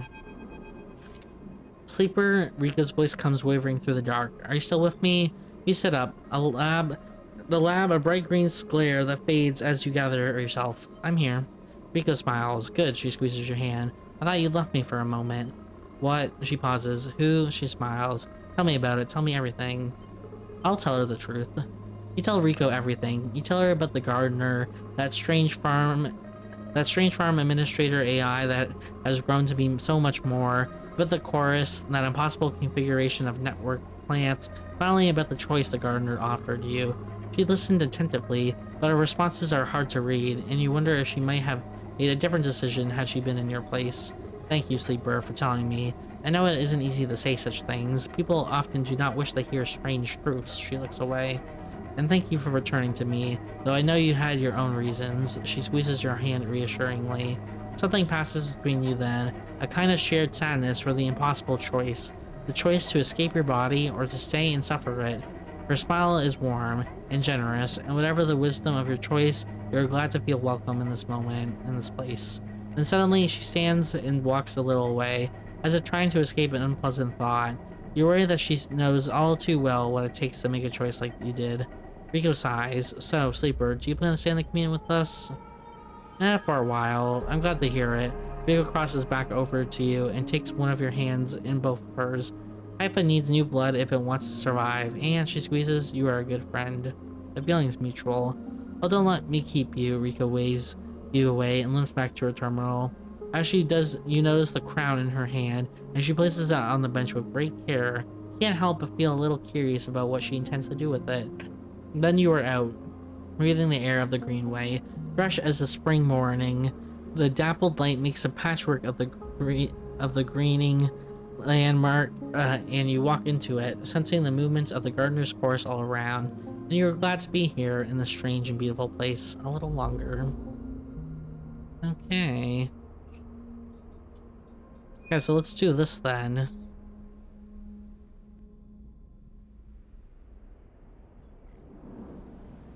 This is what I think it is. Yeah, so far as I'm not really caring much about Blizz's side quests. I do want to know what happens to the child, and so let's get this done. Your crew slowly filters out of the shipyard locker room, the bubbling chatter reducing with each group that leaves. There's excitement in the air. Havenage. Yeah, I've been saying Havenage just made an announcement. The assembling teams are done. Sat on the locker room bench, you can feel the side rail out there. Its hulking mass now intimately familiar to you. Over the past cycles, you have watched it grow, be assembled. You have walked through its vein and welded its bones. Now it is ready for the final stage. It will go to testing now, then enter a final process of sealing and resealing, checking and rechecking before it is deemed suitable for its generational trip. But for now, your work is done. You can't help but feel proud. A cough interrupts your thoughts. It's Lem, changing out of his work gear. Mina nowhere to be seen. He smiles. She'll be ready soon. Where's Mina? You two are fast friends, huh? She's being watched at home. Now that I'm on the work team, I can afford a bit more help, he corrects himself. Was on the work team. I mean, we are all out of a job now, he quickly adds. Not that I'm complaining. Lem comes to sit beside you on the bench. She's gotta be in her best shape when she carries you. Mina and me out there. She's confident. Lem smiles apologetically. Why not? I figured I'm due a lucky turn by now. He rubs his hand nervously. No use in wondering what if until the draw anyway, and there's a few cycles till then. Lem is right, but the odds seem unlikely anyway. How many working in the shipyard? Hundreds? 1,000? You can certainly see more faces than you can count and pass through. And are the Celis Foundation even going to keep their promise? Out here on the eye, you get the sense that no one will hold them to it. Why else would they be building the side rail in a surrogate system? As you think, Lem watches you with a worried look. Tell me about Celis. The Foundation, he thinks? I'm not sure I know much more than you. I hear they have a planet in mind for the side rail, something temperate and habitable. I think they are run by some rich folk from the core, people interested in doing things now. Or the different how. Lem looks into space. Well, I guess they don't like the way the core runs things. All these circuit systems like this one, feeding resources into their silos. It's a pyramid of sorts. We were at the bottom layer. I guess Celis wants to change that. I'd rather keep my mind on the prize, so to speak. I don't care much what they are for or against, as long as they help us get out of here, he sighs. Have you ever been in a thunderstorm sleeper? A real big one? I don't remember. Lem shoots you a worried look for a moment. It's something else, he smiles. The sound, the smell, the rain hammering down, the whole sky stretched out and bruised, roaring and it's huge. The place that I was born, New Pembroke, a dry old rock in a coneway system, had 2 seasons. One of them was as dry as bones, dusty, ugly. The other was a long storm, a side effect of the terraforming effects, they said. Rain used to rattle off the roots like bullets, wash the dust away, turn the streets to rivers. It'd sing us to sleep and wake us in the morning. We'd wait half a year just to see it again. The best day was the ones where the first drops fell, he sniffs. Some days I wake up swearing I can hear it again. I was thinking, Mina has never seen a storm, never even felt rain. She's grown up here, the ring her only horizon. Always in the dark. I want to change that for her. You will. Of course, almost there. Lem stands, stretching. Best get back to the little one anyway. But the shift's done, I reckon she'll be happy to have me home for a few cycles. He shoulders his gear. See you at the draw. I'll be there. Right on, he grins. Lem leaves, making you the last person in the cavernous locker. As you sit, you think about rain, and a little hope creeps in. Is it possible? Could the side road really take you to a planet, a place with weather, with skies, with life? You get up quickly, before you can think about it anymore. It's too soon to hope, too dangerous. There's work to be done. Okay. Oh, so this is gonna take a while. So we're gonna wait for the ticket draw.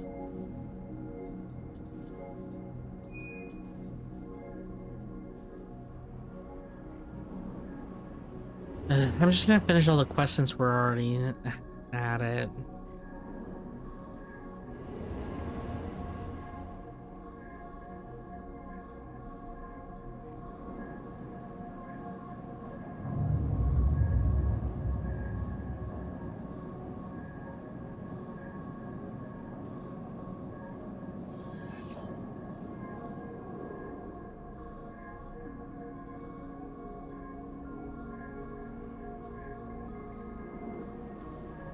We'll just go the Greenway.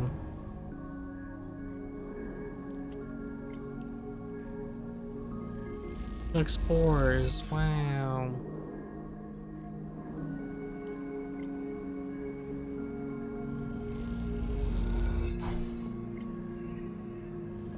We're pretty much done here. Yeah, I'm satisfied with how the games end. I just want to wrap up these couple of quests. We'll just make this like a really long part. It'll probably be a bit over 3 hours, but it is what it is. I'm just gonna use this energy to work out the commune. I don't need the money. I'm like rich. I know we have like extra dye, but I don't really care.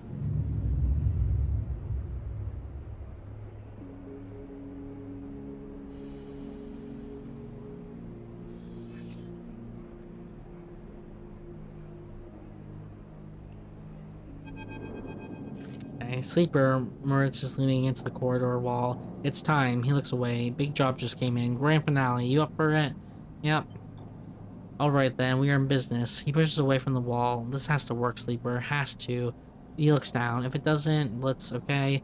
He frowns. I don't think so, but she isn't hiding that from anyone. Look, Liz has had a rough time of it. I thought you of all people would understand that. He runs a hand through his hair. Sorry, didn't mean to be. He smiles. Liz is a good one. She gave me a chance. I owe her. He straightens up. I know you have your own things going on, Sleeper. We all do. But the Bay needs someone. Bliss needs someone. Hell, I need someone to make me keep Bliss from spinning out completely. He scratches the side of his head. Otherwise, there's not much I can do. He shakes his head. And I would hate to not pay back my debts. Riz stretches. I gotta get back. He nods and walks away. I'm out. See you up there. Yep. Okay. I've been talking for like... Oh gosh. Just drink more water.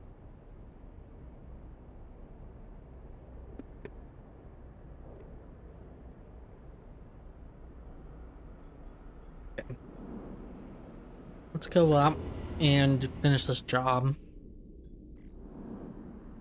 Okay. Right. Oh, this will do -2 if it screws up. Okay, well, this is 100% positive.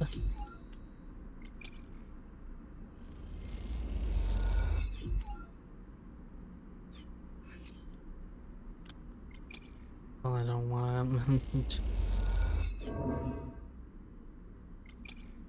that was bad. Okay, well.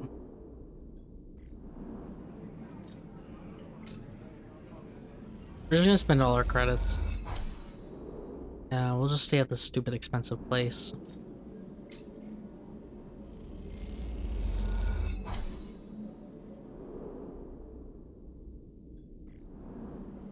Thank you. Let's just... This is for Phyllis. I know we're already at 4, but we're running out of cycle, or we have not many cycles left anyways, so... I don't care.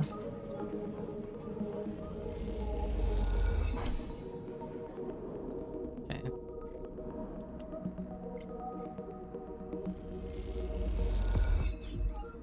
Wait, do I have any more points? One? Not really.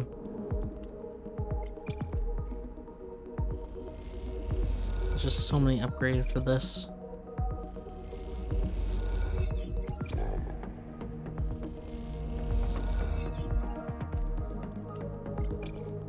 I should have rolled this dice. What am I doing? Whatever. Okay. Let's sleep. Oh, there's more scenes. Okay.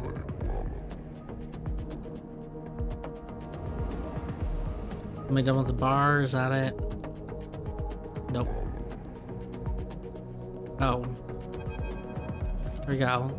The crowd has already gathered by the time you get to the shipyard, and you recognize faces among them, people you have worked alongside of the side reel. The intervening cycles have turned their excitement to anxiety, and few of them smile at you. Instead, the nervous energy of the crowd fills the space, creating a feedback loop of growing tension. You pick out Lem and Mina and work your way over to them, pushing through the crowd. He silently raises his eyebrows at you, his anxiety obvious, but Mina flashes you a huge smile, unaware of the tension. "Robot," she shouts, reaching out to you. "Hi, Mina." She waits frantically, grinning. "Quite the turnout, huh?" Lem glances around, pulling Mina close. "I don't think patience is one of the crowd's strengths." The sound of an argument towards the back catches yours and Lem's attention. He is putting it lightly. "This place seems set to explode." This isn't good. Lem doesn't dare answer, but the look on his eyes suggests he agrees. This is Aster Onhart of the Celis Foundation. The announcement echoes from the speakers at the shipyard entrance, and shouts of quiet rapidly follow. "I'm sorry I can't be there to meet you all, and thank you on behalf of Sandra Celis from the work you have done on the sidereal horizon." Most of the crowd strains to see Aster's face, but the small display shows only a ghostly white figure, smudged and unclear. "Sandra wanted me to pass on her personal thanks for your commitment to and belief in the Celis Foundation's mission. We chose the Eye for this project because we knew that we would find like-minded individuals here, especially among the ranks of the venerable Havenage Association. Unlike most of the Corps, we neither believe Onreal's Eye to be a threat or a rogue state, but instead an embryo of the foundation of a new, decentralized social structure, one where each civilian might be the master of their own destiny." A ripple of impatience runs through the crowd. They didn't come here for a sermon. "You are all pioneers, just like those Corps citizens who the sidereal horizon will carry in cryosleep to the planet they will become in the Foundation's first frontier world, Celis 1. At the mention of the destination world, excited conversations break out amongst the worker. Our citizens will be able to create their own innovative bottom-up economic order aligned with the principles set down by Sandra Celis herself: freedom, resilience, and self-sustenance. This is all thanks to your tireless efforts in the Havenage yards. As a reward for those efforts, you may know that we are offering a select group the opportunity to join the caretakers of this vision, the staff of the Sidereal Horizon, who will maintain a vessel during its multi-decade transit through the interstellar space. Lem turns to you, his eyes brighten. This is it. This draw has been formed at random by the central AIs of the Foundation and is final and binding. Please note, only licensed contractors of the Foundation are eligible for this draw. I know you have all been eagerly waiting this day, and without further delay, I can now read the Cella's identification numbers of those chosen for this great honor. Murmur runs through the crowd. Cella's identification numbers, licensed contractors. Never even heard of the term mentioned this. Is something you're supposed to be assigned? He glanced at Lem, but his eyes are fixed forward, wide and shimmering. All around you, people are speaking in hushed tones, like a rising wave. Aster started reading out sequences of numbers and letters, and panic begins to set in. No one seems to know what is happening. Somewhere near the front of the crowd, someone shouts in celebration, and everyone pushes forward. Lem? You shouldn't see Lem still staring forward. Lena is scared now, and the shouts start. Daddy? Someone throws something at the entrance, and it rattles against the shipyard doors. You see, for the first time, Havenage security stood on either side, scared, arguing between themselves. You feel the anger running in the crowd. Lem, let's go. He doesn't move. They may call out my name. I can't.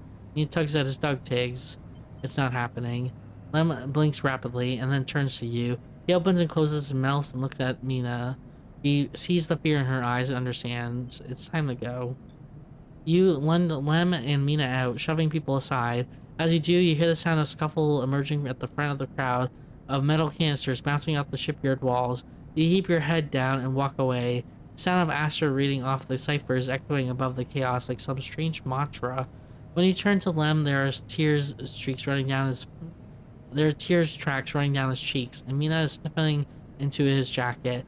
Feel the sadness rising in you too. They screwed all of you. You're never even on the list. The feeling is as unpleasant as it is familiar. You stare ahead into the tunnel as the security sirens sound out, a signal for the coming violence. Ew. Well, I guess that's done with now. The bar still a couple times.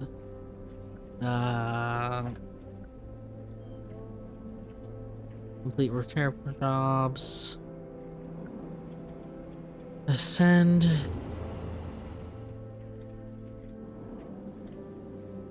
And cycle. Okay, so we weren't actually supposed to get off. Okay. There's only one ending to the game. I thought maybe there's multiple endings to this game because it seemed like a game with multiple endings.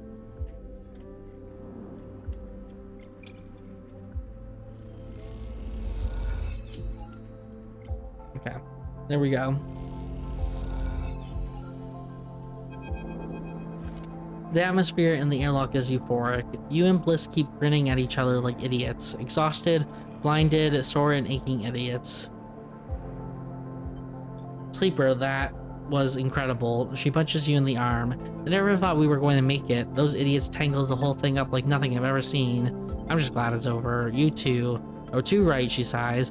We all need a trip to the gimbal. As the lock's inner door clutches open, Mertz gives a rare whoop. He looks exhausted too, and for a good reason. Mertz has been the one ferrying tools and parts back and forth from the ship. His tired smile tells you he's glad it's done. Sleeper, Bliss, he shakes his head, impressive. But I saw that ship come in, I thought there was no way. Why, thank you, Moritz, she winks, for believing in us. Moritz rolls his eyes. You know what I mean, take the compliment. He shoulders some of the gear that came back in with you and Blitz and heads to the racks to stow them. Blitz turns to you. I think you should be the one to do the honor, she nods, to be the ragged looking console that Moritz assembled. I don't want to jinx it, she smiles, but you can see she is genuinely worried. Pick the console. Glide to the console and check the screen. It takes a second to see what you are doing through the flickering cracked display, but after a moment you see the accounts. There it is, almost 1,000 cryo sat in the bay's transfer. All she calls, have we been screwed again? We did it. Bliss kicks off from the floor and spins up into the bay, shouting as she does. The noise takes Moritz by surprise as he knocks a rack of parts, scattering a handful of metal fixing across the bay. The sight is something glinting. Steel catches the work lights of glittering. Sorry, says Blitz, grinning when she comes back. I needed that. She kicks off and joins you at the terminal. Maritz even managed to sell that produce. We made a tidy profit eventually. She laughs. Here, she loads a sack of blank chits into the terminal and transferred a chunk of the cryo to them. This is your cut. Blitz handed you the chits. Thank you for believing in this place. She looks away, smile, even when I couldn't. When he first met me, I was on the edge of giving up. All I would have done was one more push.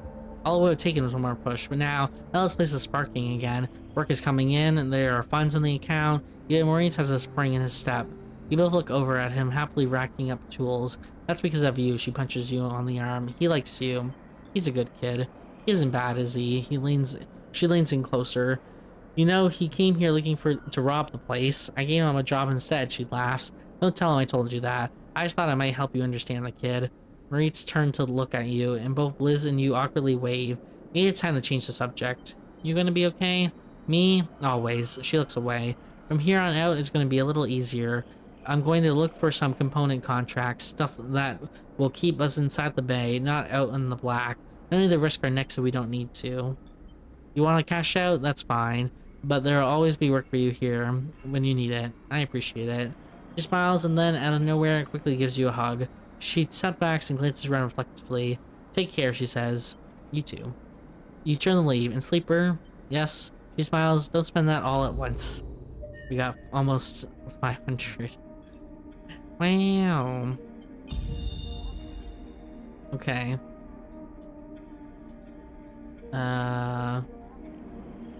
Looks like maybe this is like maybe like one last job. Marissa's speaking with someone remotely. Is there another job coming in? Wait for the trick to draw. Okay, so let's just go back down. I thought that was the ticket draw. Oh, we have to wait for them. It's only 3 days, it's fine.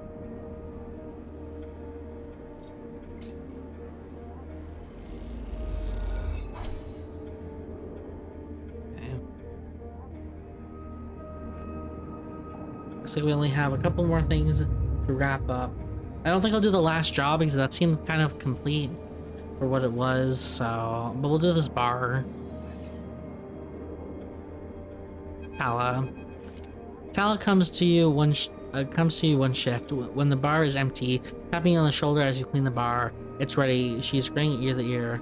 The ghee roll, obviously. She grabs you by the arm before you can ask anything else and drags you into the back room. The smell hits you immediately when you enter, a cocktail of rich fermentation and chemical sharpness. The room is warm and bright now, newly installed lights making the place look clean, whether it is or not. Tala's already pulled up a couple of stools around a metal crate, where 2 glasses with a few fingers of pale guy roll sit waiting inside to sit waiting. She smiles. I haven't even tried it yet. You can see she is nervous. You both sit at the makeshift table, the slight strangeness of the situation making you both jumpy. Tala hands you a glass. Cheers, she says solemnly, knocking the glass back. You do the same. The first sensation is burning, a sharp, nose-clearing blast of alcohol that has your frame querying whether you would like to activate safe mode. You gulp the drink back, and it is only then, behind the burn, that you taste the earthy tones of the mushrooms, the wood, and the soil, left behind by the sentiment, barely there. That's strong. Tala nods vigorously. Wolf, that was heavy. Maybe needs diluting. Talus will, what swirls the guy roll in a glass. That might work. Open it up a bit. Hal grabs a metal bottle from the newly installed wood surface and adds a few drops of water into the guy roll. Try again. This time the burn is a warming glow, harsh but fading off, and the woodiness less heavy. You taste something floral in among the marshy decay, something fresh and bright that you never expected to find. Both you and Tala meet eyes. It's really good. It is. Tala grins with her whole face, and that makes you smile too. Tala pours out some more guy roll and then adds some more water, the action already taking on the quality of a ritual. You both drink. Tala tucks her feet up beneath her on the stool, folding her legs. She looks down into her glass and swirls the liquid thoughtfully. What's on your mind? Tala looks up at nothing in particular. My father opened this place, you know, she says out of nowhere, thoughts suddenly becoming words. It was his attempt at making a life for us, for my family, when we got to the Eye. You were refugees. From Sinsa, yes. It's one of Ember's lesser moons. She takes a drink. I don't remember much. I was only tiny when we came. I was just thinking about something my father told me. When we first set this place up, he wanted to call it the Bantanyan, but he was afraid it'll scare the customers, so he kind of translated it, hence the Overlook. In these past few cycles, when I've been here, I've been thinking I should rename the place. She looks. Bantanyan, what do you think? What does it mean? Dad said he translated it to Overlook, something like that. Watch tower, maybe. Look out. Tala picks up the glass. That settles it then. To the Bantanyan. You both clink your glasses and drink up. Tala hisses through her teeth. Still harsh, she laughs, and suddenly grabs your shoulder. Oh, sleeper, I totally forgot. She stumbles her feet. She lurches over to a corner of the room, covered with a plastic sheet, and whips it off like a magician performing a trick. Beneath is a neat little kitchen, a sink and a work surface, and a compact oven with a knob. Your kitchen. She doesn't give you time to respond. You can come make stuff here anytime, as long as you promise not to raid the mushroom farm. I need those for the guy roll. I was thinking too, if things pick up, we can start serving proper food at the the Battanian. She laughs. Do you like it? It's perfect. Tala gives you a hug, then quickly stands back. I'm sorry, I'm so glad you're here, she grins. Me too. As Tala tidies away the glasses, you inspect the kitchen, checking that it all works. It's small and salvaged, but after what you've had to put up with, it feels like a dream come true. Later, when she's done for the day, Tala comes back to the bar and you share a glass of the good guy roll, the one she didn't distill. And this time you talk about nothing in particular, sharing stories about regulars or discussing the best place to eat on the eye, which, after everything that has happened, feels like a nice change of pace. When it comes time to leave, you promise to cook for Tala and agrees to let her know which shifts you'll be working in the coming cycles, then slips out in the cool of the Rotuna, and the moment you feel, for once, at home.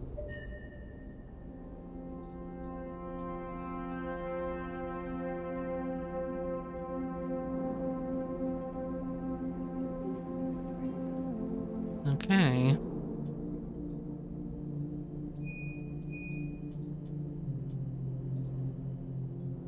Just gotta wait one more, and then we have one more night.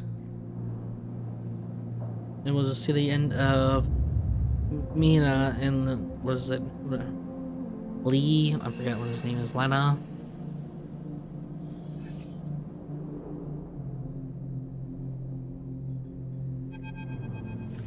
There's no answer when you buzz Lem's unit, but the door's open.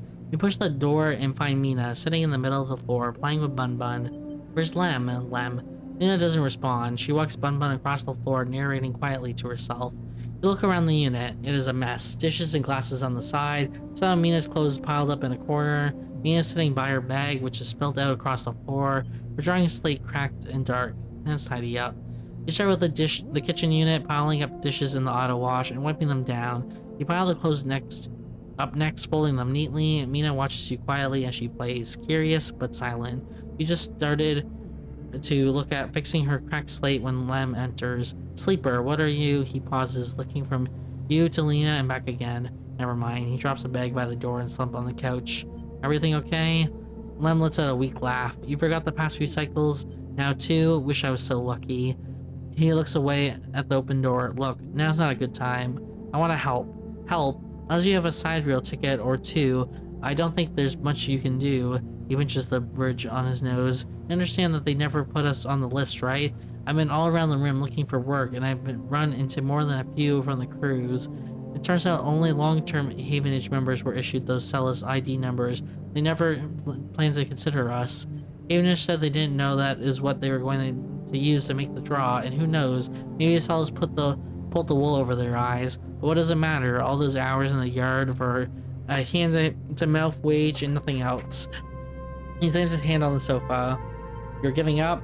Lem opens his mouth to respond, but stops himself. He looks at the open door again.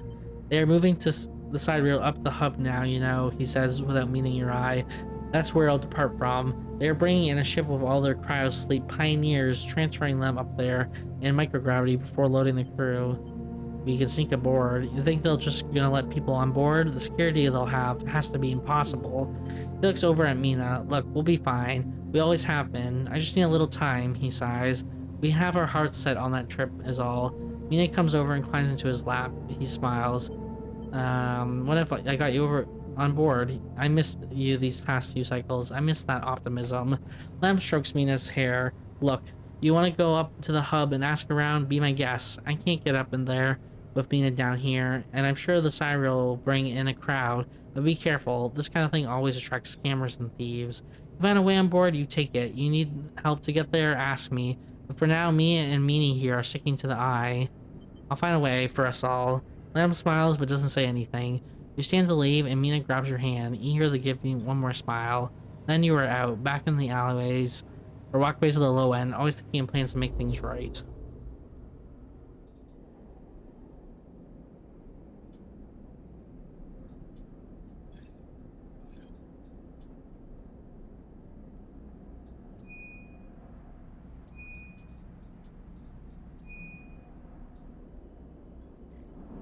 I don't know why it says this. It says wait for the first batch to be ready because it's already done.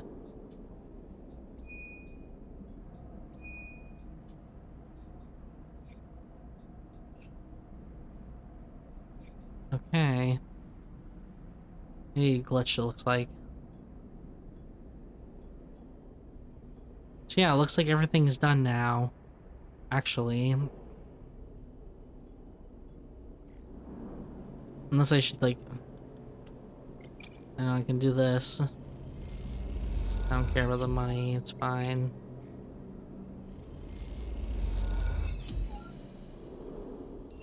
Unless you think I missed something. And whatever. What is this? Caster. You cross between two walls of units, one of the cavernous streets at the center of the low end. The pressurized bridge is full of class of Talvla, the shouts of children, the whir of air filters. Sleeper, you turn to a man sitting at the Talvla table alone, somehow untouched by the hustle and bustle of the people around. He gestures to the stool on the opposite side of the table. Sit. Nice. You sit at the middle stool and he starts setting up the board with counters, or at least the filter caps, lower ends typically used in their place. Caster, he says by the way, introducing, he says by the way of introduction, looking over his glasses. Night or day, he asks, gesturing at the caps, sprayed white and black. Day. He rotates the boards so the white caps are in front of you. Let's begin. You take a plastic die, each pitted and worn, and roll to determine who start. Caster rolls a 6 and you a 4. I lead, he smiles, and begins to move his first cap precisely along the board. Play passes back and forth between you, the dice changing hands as the caps spread along the board. As it does, Caster speaks, eyes not leaving the caps. It is unusual to see a sleeper on the eye. That's why I wanted to play you. You take your turn, rolling a 5 and a 6. Play carefully. After all, a sleeper's mind must somehow differ to a human one. Being emulated, I mean. As Caster talks, you build up a wall of caps, stacking them safely across the board. Progress is slow, but you remain unexposed. I don't mean to offend you, Caster meets your eye, but I merely see that you are, by definition, different. What has been subtracted in the emulation, what has been added. He slides a single cap onto the open point, a risk and an opportunity. He hands you the dice. Do you ever think about this, sleeper? And what about before, and what are you now? Always. You roll a double 1 and solidify your wall. Caster whistles, the holding game. Commendable. Can be brave to build from what came before. He rolls the dice and leaps your wall in a single move. But we cannot idle too long, sleeper. The slower we move, the sooner we are caught. The past you is not just an idea, a concept for you. It is a living, breathing person. He looks up over his glasses, his eyes bright and wide. He is split from them like a shadow splitting from its caster. You may be sleeping now, yes, but one day they will awake and carry on with their lives, unaware of your fates, no matter what they may be. He hands you the slight dice, smiling. You are a branch severed from the main trunk, an offshoot who refuses to die, so to speak. You roll again, under pressure now, trying to slip your caps out from under Caster's before he solidifies control of the game. So what am I curious about is how you see yourself in all of this, Caster asks. What does this truth make of you? Driven. Caster laughs. That much is obvious, sleeper. I see it in your eyes. You are eager to make all this count for something. Caster looks away, through the glass to the crowded units on all sides. They're driven towards what? He starts removing caps, his home board now full. Is there an end here, or just endurance? You try a few more rolls, attempting to get back in the game, but Caster clears his home board with a sense of of the inevitable. He has known he was winning for a while. I feel I may have pushed too far. He slides another cap from the board. I apologize. My curiosity has a habit of getting the better of me. You roll to return a cap to the board, but all the spaces are blocked. Caster claps his hand apologetically. You play well, really. Your weakness is not your game. He smiles warmly. We have much to learn from each other. He slides his glasses back up his nose and sits back. I feel we could share knowledge, ideas, perhaps even data. His eyes glint at the last word, to our mutual benefit. He slides his final cap on the board. It is over. He has won. I'll see. Please, I don't want to make you uncomfortable. He holds up his palms. My intention is only to help you endure here, and, if I'm able, feed my curiosities. The game over, you notice the bustle of the walkway once more, the call of the children, the deliveries, the arguments, and reconciliations. They wash over you as you stand and leave. Caster nodding goodbye as you do. Crossing the walkway, you replay the moves of the game in your mind, waiting for an opening you are sure was there.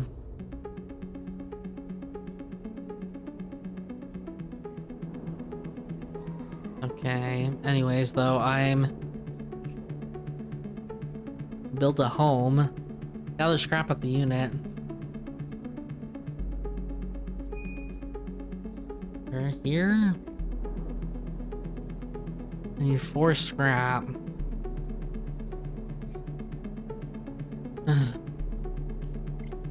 Bruh. Okay. That's fine. We'll do this.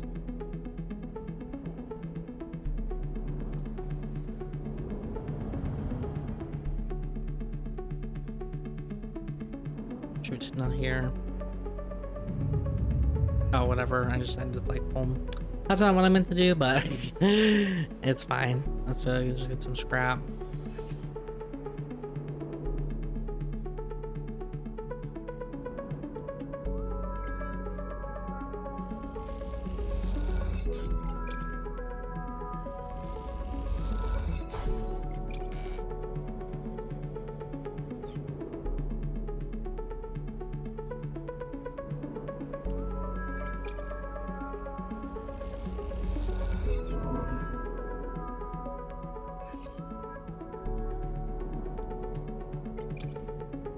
One more.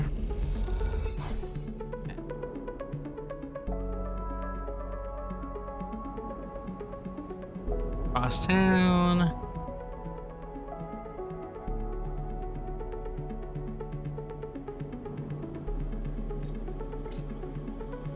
Work.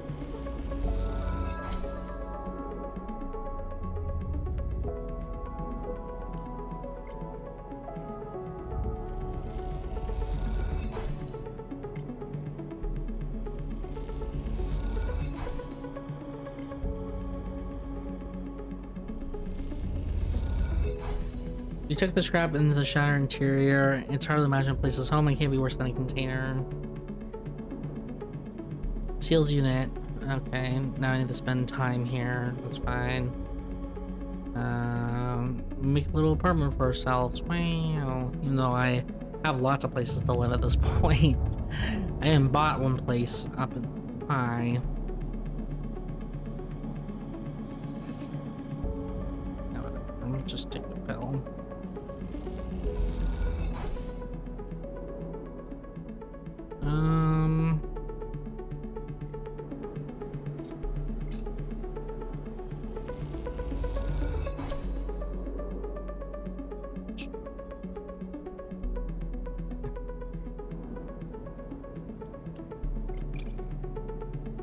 Let's see.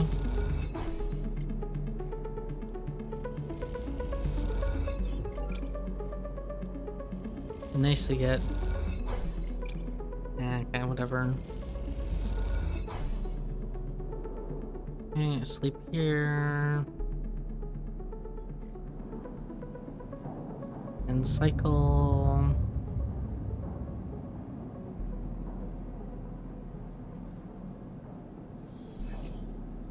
Leave.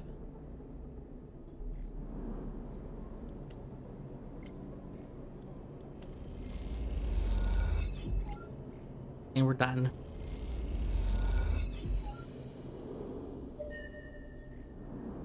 Drive complete. Make a home. There's sign that stray animals have been nosing around the unit. A handful should bring them out of hiding.